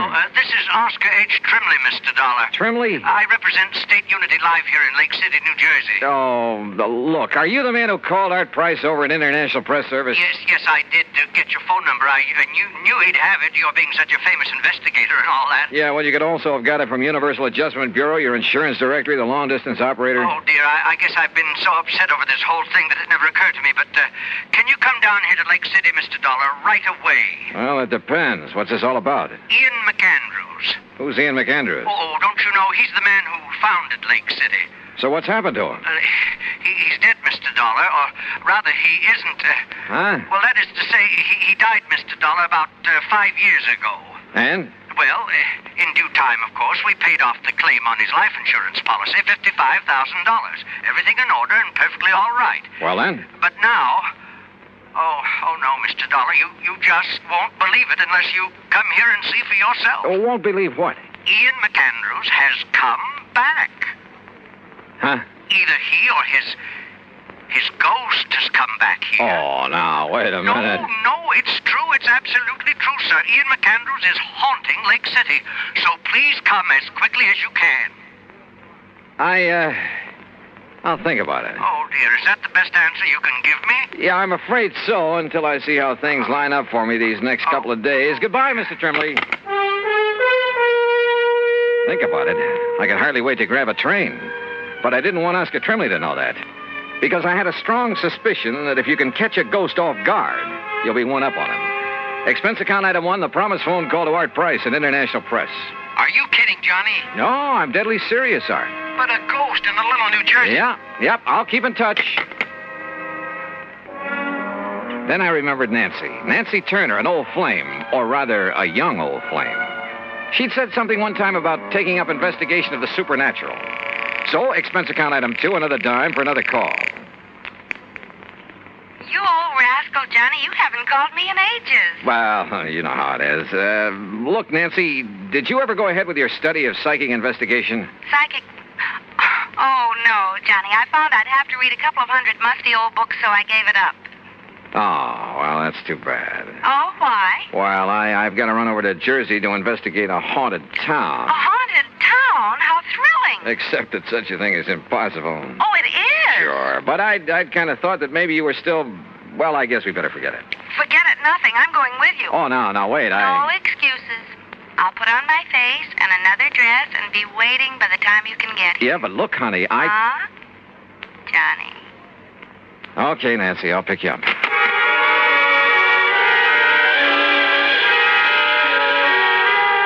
Item 3, 1085, taxi and train for 2 to New York. Item 4, $50, deposit on a rental car when we got into Grand Central Station.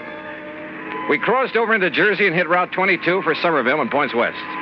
And every mile of the way, Nancy chattered away like a magpie. She kept quoting some of the stuff she had read on the subject. A lot of authorities who decided that some of the reports on haunted towns and houses and people, things like that, had decided there was something really supernatural about them. And you know, after a while, I began to wonder. Yep, I began to wonder.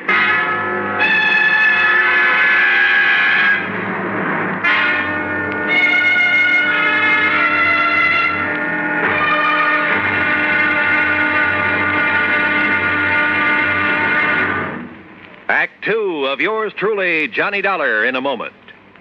And now for another episode in the life of Sergeant Donald Bellwether, my husband.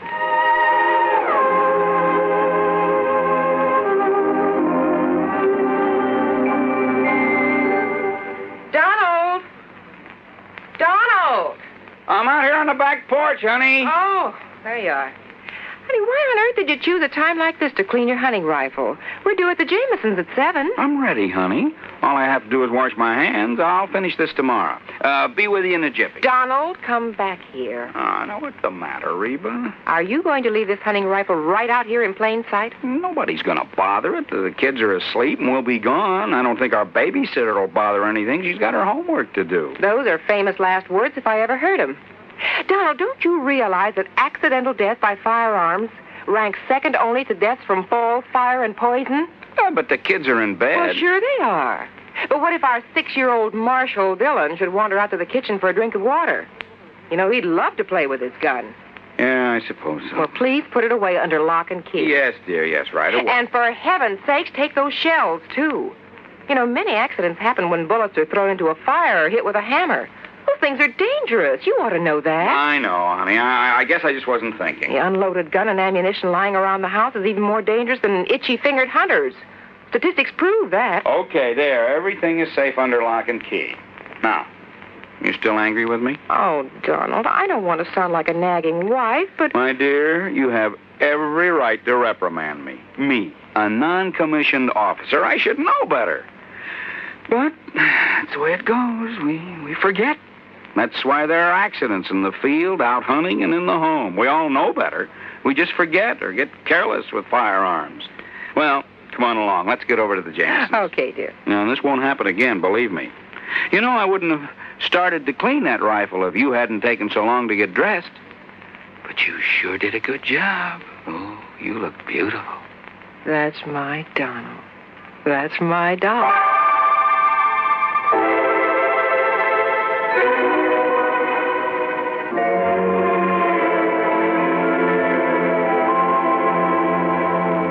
And now, Act Two of yours truly, Johnny Dollar and the Ghost to Ghost Matter. Lake City, nestled in among the soft, rolling North Jersey hills. But a kind of has-been town. I saw the reason for that in the abandoned mill, the old McAndrews cotton mill at one side of the lake. The same old story, I guess. When a town's main industry closes down, it kind of goes to pot. Nonetheless, it was a charming little place. Population, maybe 400 or 500. When we finally located Oscar Trimley's insurance office, we found a bit of a gathering there. And Mr. Dollar, that is Miss Turner and Mr. Dollar. This is Charlie Reed. I'm very happy to know you. Foster and Bill. Tony Gray. Bill. We're sort of local businessmen's club, Johnny, you know. Okay, then let's get to the point. Sit down. Thank you.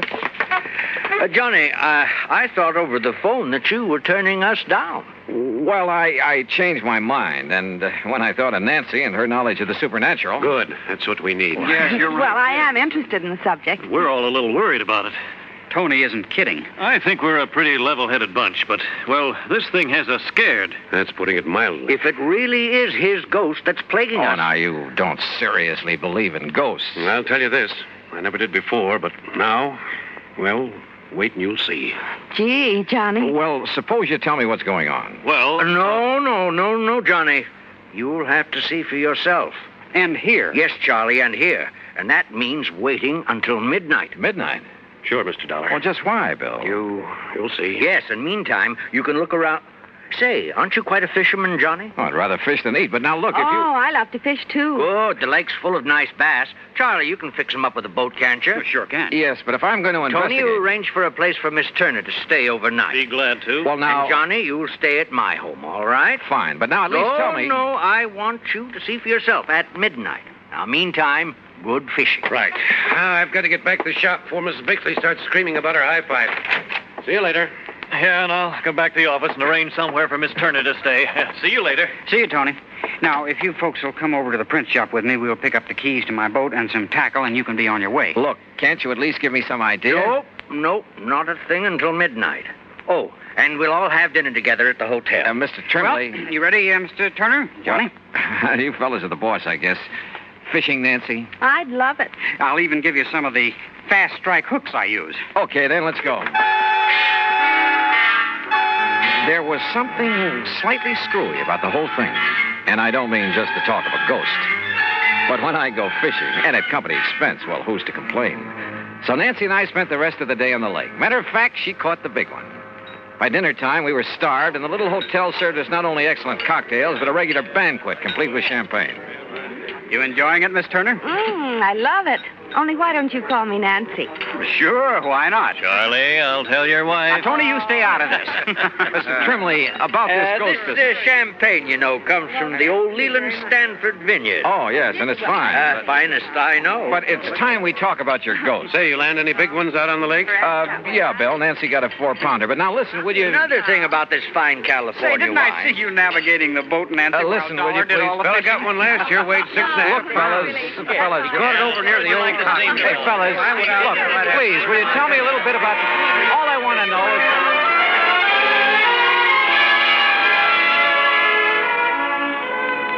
So, I got nowhere. But then, finally, after a lot more food and wine and chatter, we drove off in Tony's car. Now, I'm stopping here in the middle of town, Johnny, because it's the best place to be when things start popping. Like what? Hey, when are you fellas going to stop this runaround and start making sense? You'll see. I'm all excited. Look, Johnny. Yeah, Charlie? You see the old tower clock? Almost midnight. So what about that? Old McAndrews passed away at the stroke of midnight, Johnny. Personally, I think that has something to do with this. You still haven't told me with what? Wait. Listen. There goes the tower clock. Oh, midnight. Count them, Johnny.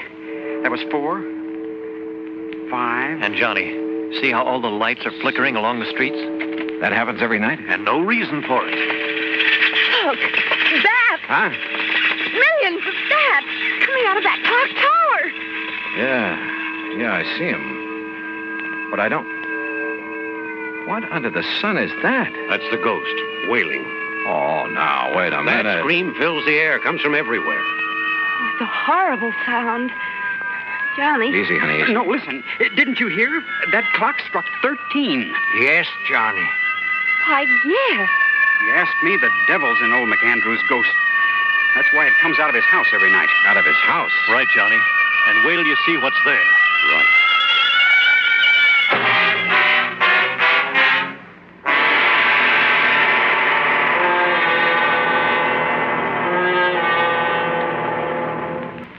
Act 3 of yours truly, Johnny Dollar, in a moment.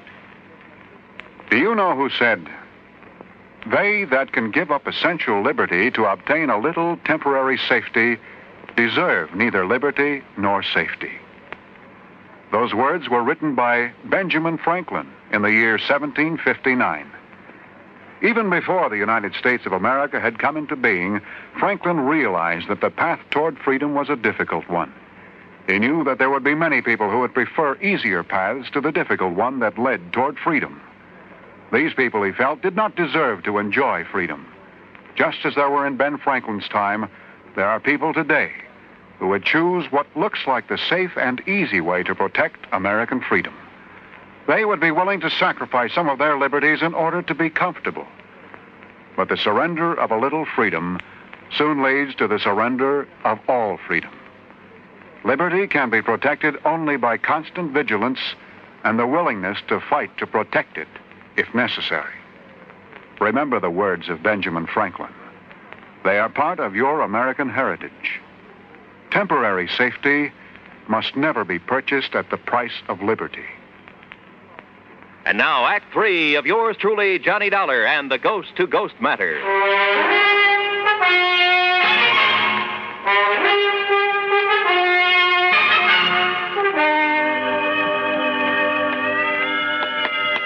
Is the front door of this old house always left wide open?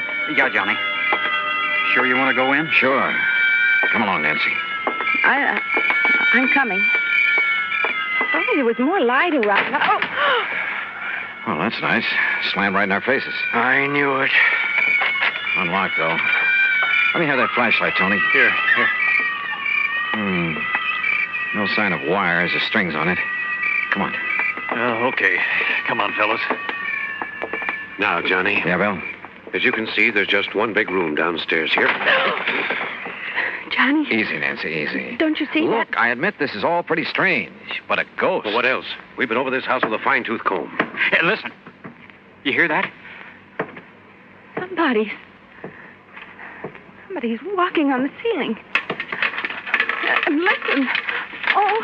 Yeah, that's the kind of stuff you hear. Poltergeist, noisy spirits. You can hear them, but you can't see them. Don't you see, Johnny? It can't be anything normal or natural. Is that the end? No, sir. The old ghost has a regular... see? Hear those shutters banging? There's no wind out there. Why didn't you tell me it'd be like this, Johnny? Let's... Look. Yeah.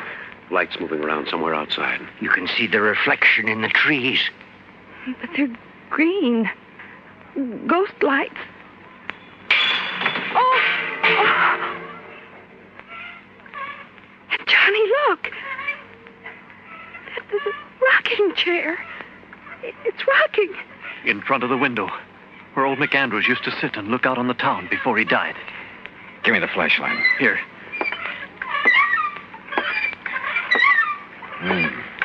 No strings or wires on this either.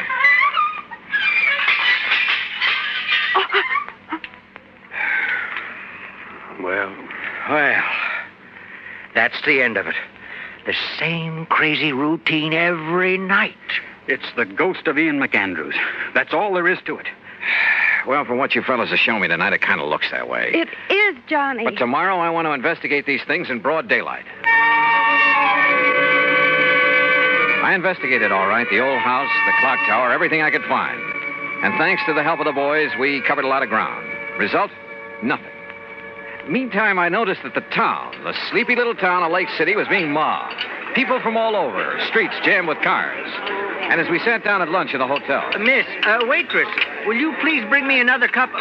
Oh, dear, she didn't hear me. Where'd they all come from? Yeah, business has certainly picked up around here. Why, yes, I noticed that. Any idea why, Bill?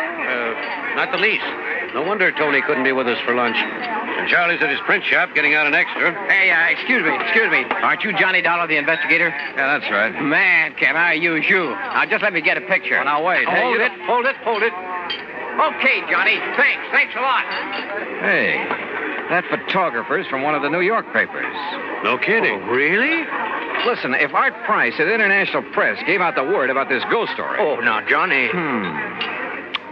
Okay, Nancy, you all finished? Uh-huh. Then, Oscar, Bill, we're going to leave the check with you and pull out. You mean leave town? Yep, going back to Hartford. Johnny. I've investigated. I've come up with nothing. So there's no point in staying around any longer. Oh, Johnny. Thanks a lot, fellas. And, Oscar, I'll send you my expense account. Come on, Nancy. Give up? Hardly. Sure, Nancy and I hit the highway, but for only a few miles. Then shortly after dark, we drove back. And for a couple of hours, for 3 or 4 hours... Well, anyhow, shortly before midnight, Nancy and I walked quietly up on the porch of Oscar Trembley's insurance office. You mean you didn't leave a message at my office to be here tonight? I certainly didn't. I found a message from Charlie. Are you kidding? Somebody left a message at my print shop to be here. And I got one at my radio shop. Well, I'll be Good girl, darned. Nancy. Now, I And, want... of course, they couldn't know your handwriting. Wait a minute. There's somebody outside. Huh? Johnny. What? What's he for? Good evening, gentlemen. Why, I thought you'd left town, Johnny. What are you doing back here? That's right. I wanted you to think so. Well, listen. The old tower clock has started to strike midnight. Oh, yeah, that's 5, 6. Boys, I suddenly realized that in all my investigation this morning, I was being handicapped by what I thought was help. What do you mean, Johnny? Yeah, what's that? I had too much help. 2 or 3 of you were with me every second. Oh, we wanted to be sure you wouldn't overlook anything. That's right. You wanted to be sure I would overlook a few things. Huh? Now, wait. That's 11, 12. Well, hey, it only struck 12. Yeah, that's right. Yes. No ghostly wail tonight, is there? I know. No, fellas, no. Because the ghost is no more. You, found the ghost, Johnny? I found out that he's one of you, maybe all of you. What are you talking? Alone, without your careful guidance, I finally located that sub-cellar in the old McAndrews house. You did? And that mess of complicated electrical stuff that was making the weird sound effects, the rocking chair, the banging shutters, and so on. Very clever. Your handiwork, Bill? Sure. But Johnny... Oh, fellas, it was a wonderful publicity stunt, especially after international press was notified. But you did that. Not only for your radio and electronics shop, Bill, for your real estate business, Tony, your print shop and newspaper, Charlie, and your insurance business, Oscar. Well, now, but Johnny... for the whole town. It's going to put Lake City on the map again. Which is to say, the motive wasn't entirely selfish. No, of course it wasn't. Okay, man. And because of that, and that alone, I won't give you away. Provided the ghost of Ian McAndrews never walks the streets of Lake City again. Well, you can be sure of that, Johnny, darling.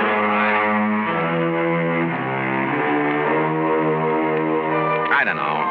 I suppose I ought to really hit you over the head with this expense account. But after all, the cause was a kind of worthy one. So I'll be honest with it for a change. And it was fun to have Nancy Turner along. Expense account total, including mileage on the rental car, less deposit, $31.50. Yours truly, Johnny Dollar.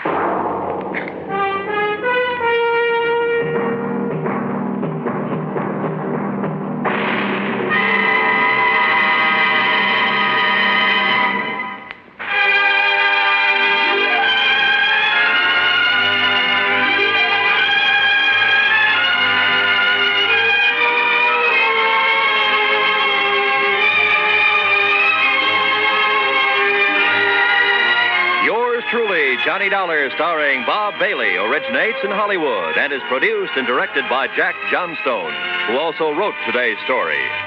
Heard in our cast were Virginia Gregg, Forrest Lewis, Joseph Kearns, Russell Thorson, Sam Edwards, and Bob Bruce.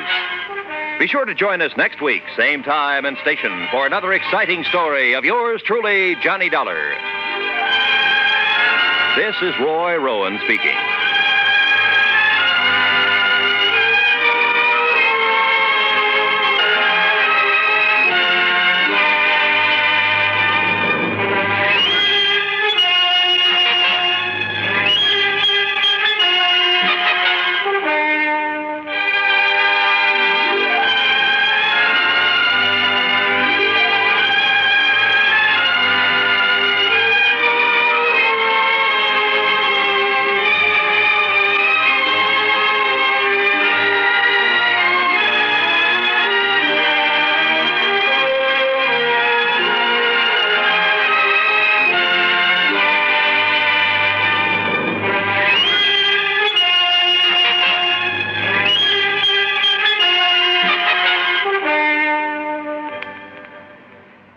Johnny Dollar has come to you through the worldwide facilities of the United States Armed Forces Radio and Television Service.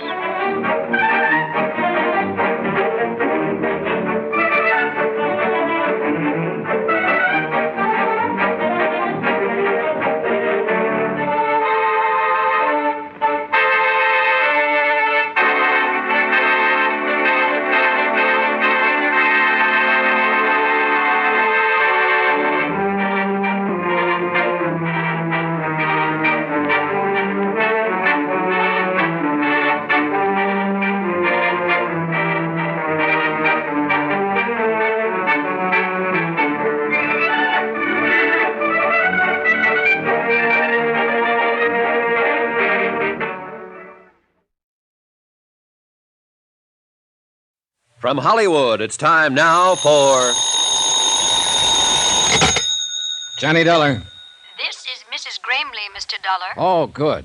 I understand you were trying to reach me. I just told your nephew Walter that if he didn't have you on this phone within 3 minutes, I'd be out there at the ranch with a posse of police. Oh, I'm afraid there's some mistake, Mr. Dollar. You see, I told Walter I didn't wish to talk with you. You what? I admire your persistence, young man, but... Are you saying this of your own free will? You're not being forced? How ridiculous. Who's there with you? Just my nephew Walter and his wife Hilda. Sure, I'm coming out there, Mrs. Gramley. Mr. Dollar, you were sent out here from Hartford to investigate an insurance trust I was arranging for my granddaughter. Well, I've decided not to set up the trust, so there's no further reason to involve yourself in my affairs. Good night, Mr. Dollar. Hello. Hello. What have you got cooking with the Gramleys anyway, Mr. Shut up, Nicky. Let me think.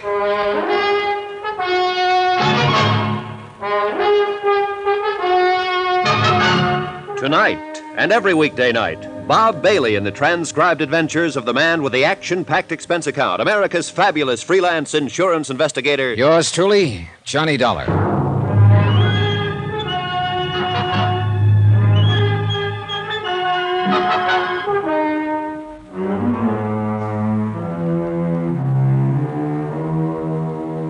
From Special Investigator Johnny Dollar, location Las Vegas, Nevada, to the Home Office, Amercon Northern Trust Company, Hartford, Connecticut. Assignment, the matter of reasonable doubt. Expense account, final page. Item 12, 75 cents. I had a pint of black coffee sent in for Nikki Vernon, girlfriend of missing casino operator Deuce McCoy. She'd been overworking a bottle of scotch, and I figured the coffee would help clear the fumes. And it might have, if she'd drunk it. No, take it away. I don't want any coffee. I couldn't figure that phone call from Mrs. Gramley. She knew her nephew and his wife had been stealing from her. That's why she'd started to set up the trust to save the estate from them and turn it over to her young granddaughter, Susan. And she knew also, I told her, that Walter and his wife had probably contrived the auto accident that had killed Susan's parents. And yet now she seemed to have reversed her whole attitude. Maybe Jonas Parks had been right. Maybe there was a reasonable doubt as to her sanity. Maybe a lot of things. But all of the answers were out there at that ranch. She's to blame for it. Things were all right with Deuce and me till she came messing around. If it hadn't been Hilda, it would have been somebody else. A whole lot you know about it. Oh, why don't you drink some of that coffee, Nicky? I don't want any coffee. Okay, suit yourself. Go ahead and enjoy your broken heart, then. Kill the rest of that bottle if that's what you want. Cry up a storm. Live it up. Wallow in it. I'll get that dame. It's the last thing I ever do. For what? You ought to thank her for getting that rat off your neck. What'd you have to turn him in for? Deuce never did anything to you. He never had the chance. Oh, what's he supposed to have done that's so horrible? It's more what he tried to do. Oh, sure. You happen to know young Susan Gramley? Yeah, I've seen the kid. Why? Well, your lover boy phoned her out at the ranch earlier this evening, disguised his voice, said he was a friend of mine. He tried to get her to meet him on the old Boulder Cutoff out in the middle of the desert. If you think Deuce would try to date up a 16-year-old kid, you're crazy. Nicky, I think he was going to kill a 16-year-old kid. It's her fault. Hilda Gramley. She and her sneaky little henpecked husband got Deuce mixed up in something. I don't imagine he was very hard to mix. That dame's been asking for it for a long time. Yeah, I know, and you're about ready to give it to her. Well, forget it. Sober up, find the nearest exit, and then run like the devil. I want Deuce. So do the police. And they're the ones who are going to get him. They're covering the airport now, the depot, all the highways. Vegas is a tough town to get away from. He hasn't got a chance. It's just as much your husband's fault. Why didn't he keep her at home? Why didn't he... Oh, for the love of... You keep on playing that same old record, you're going to wear a groove right through your brain. Maybe so. Now, look, I got things to do. Are you going to be all right here alone? No, I'm just fine. I never felt better in my life. Then you've already got it halfway made. So why don't you double up and get even? Try some of that coffee. You're a real busy guy, Mr. Dollar. You put the finger on a man with one hand, and at the same time you try to sober up his girl with the other. Sure. And if I had a broom, I'd sweep the office. Well, then why don't you go be busy someplace else? That's exactly the idea. All right, kid, you're on your own. Good luck, Nicky. Good luck. Huh. What do you care what kind of luck I have? Oh, I don't know. I picked up my car and drove out across the desert toward the Flint Rock Ranch. I couldn't quite imagine Mrs. Gramley being intimidated. The idea of Walter and Hilda standing over her, holding a gun at her head and making her say things against her will was pretty unbelievable. Faced with a threat like that, she'd probably say, shoot and be blasted. It just didn't make sense. Apparently, she really had reversed her field. But I had to hear it from her face to face.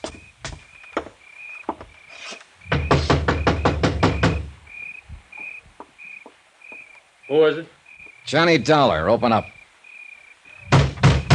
I said open up. What's the idea? Mrs. Gramley told you to stay away from here, didn't she? I don't know. There was static in the phone. I want to hear her say it again. You don't What do you mind think if you're I'm doing? Coming in. All right, Walter, let's go talk to Mrs. Gramley. Look, Dollar, you haven't got that much weight to throw around. Suppose we get it straight right now and save a lot of time. I came out here to talk to Mrs. Gramley, and I'm going to talk to her. Now, if you want to go at it bare knuckle, let's get started. Or if you're thinking of that gun routine again, go ahead and pull it. I'm packing one myself.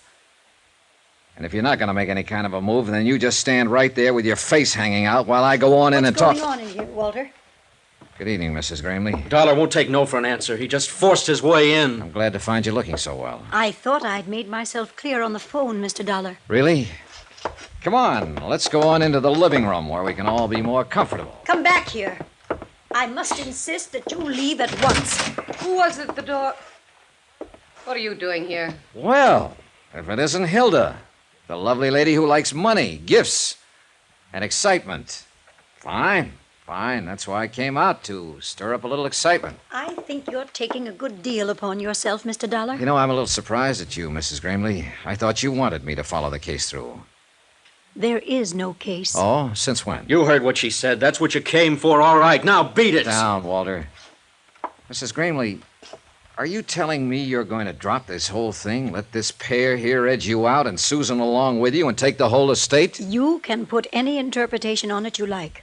Just as long as you leave this house at once, and please don't come back. You have no right to interfere. And what about your son and his wife? Have you forgotten that those two leeches there killed them? You're out of your mind. Am I? What do you think, Mrs. Gramley? Am I out of my mind? I'm afraid you are.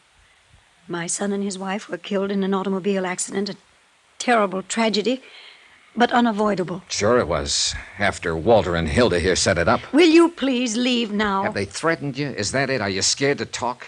Because if you are, speak up. I imagine I can handle them. You're being quite ridiculous, Mr. Dollar. Will you now go, please? It beats me. It really does. If I hadn't... I'll answer it. Hello? Who? If that's for me, you better let me take it. They know I'm here. All right. Take it. Nobody's stopping you. It was Will Connors on the phone. He'd been keeping in close touch with the police, and he was calling to tell me what had happened. Deuce McCoy had been arrested. He'd been picked up at the airport trying to board a plane and was being taken to the city jail.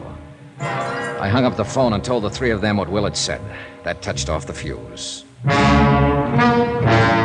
Arrested? Deuce has been arrested? At the airport? I don't get it. But you will get it, Walter. Deuce will talk. He'll spill the whole thing. And I think we'll be able to make a case against you and Hilda even without Mrs. Gramley's testimony. Susan, was she with him? Is she all right? Mrs. Gramley, Susan has been in my hotel room with Will Connors for the last... So that was the hold they had over you. They told me this man Deuce had phoned her and tricked her into meeting him. Susan doesn't trick so easy. She called me Get and your hands up, Dollar. Oh, now it's a little late for a gun, Walter. You won't find it any easier to run than Deuce did. He's right, Walter. Let me think.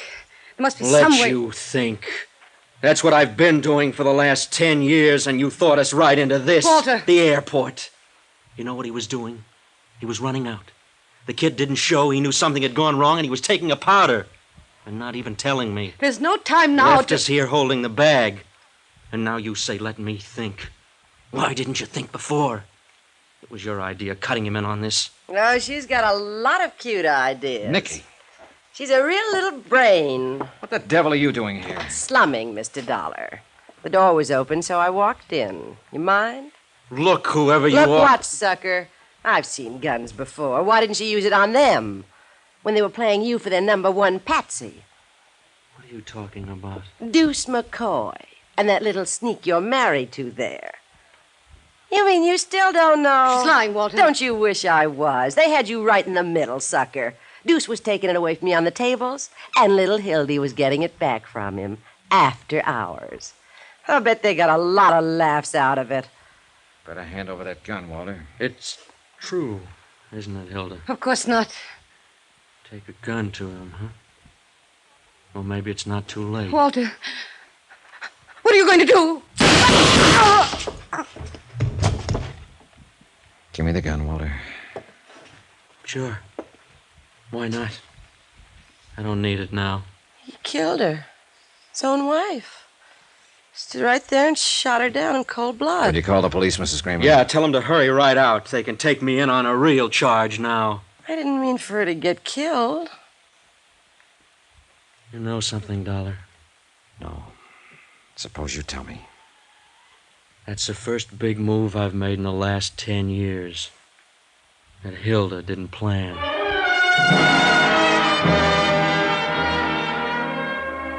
Expense account item 14, $305.20. Hotel and incidentals in Las Vegas and transportation back to Hartford. Expense account total, $596.45. End of account. Remarks? Well... I can't figure out why she had to go messing around that way when she already had a man of her own, her husband. Of course, it didn't amount to much, but not many men do. What'd you expect to find in this world? Pearls in all her oysters? A turkey in her soup? Well, that was Nicky, and that's the report. And that's life. Come to think of it, though, what isn't? Yours truly, Johnny Dollar.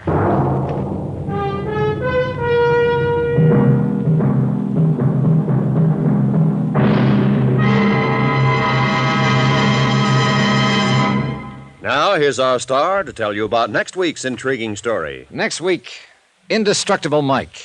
The most amazing character I ever met. A man with 9 lives at least. Join us, won't you? Yours truly, Johnny Dollar.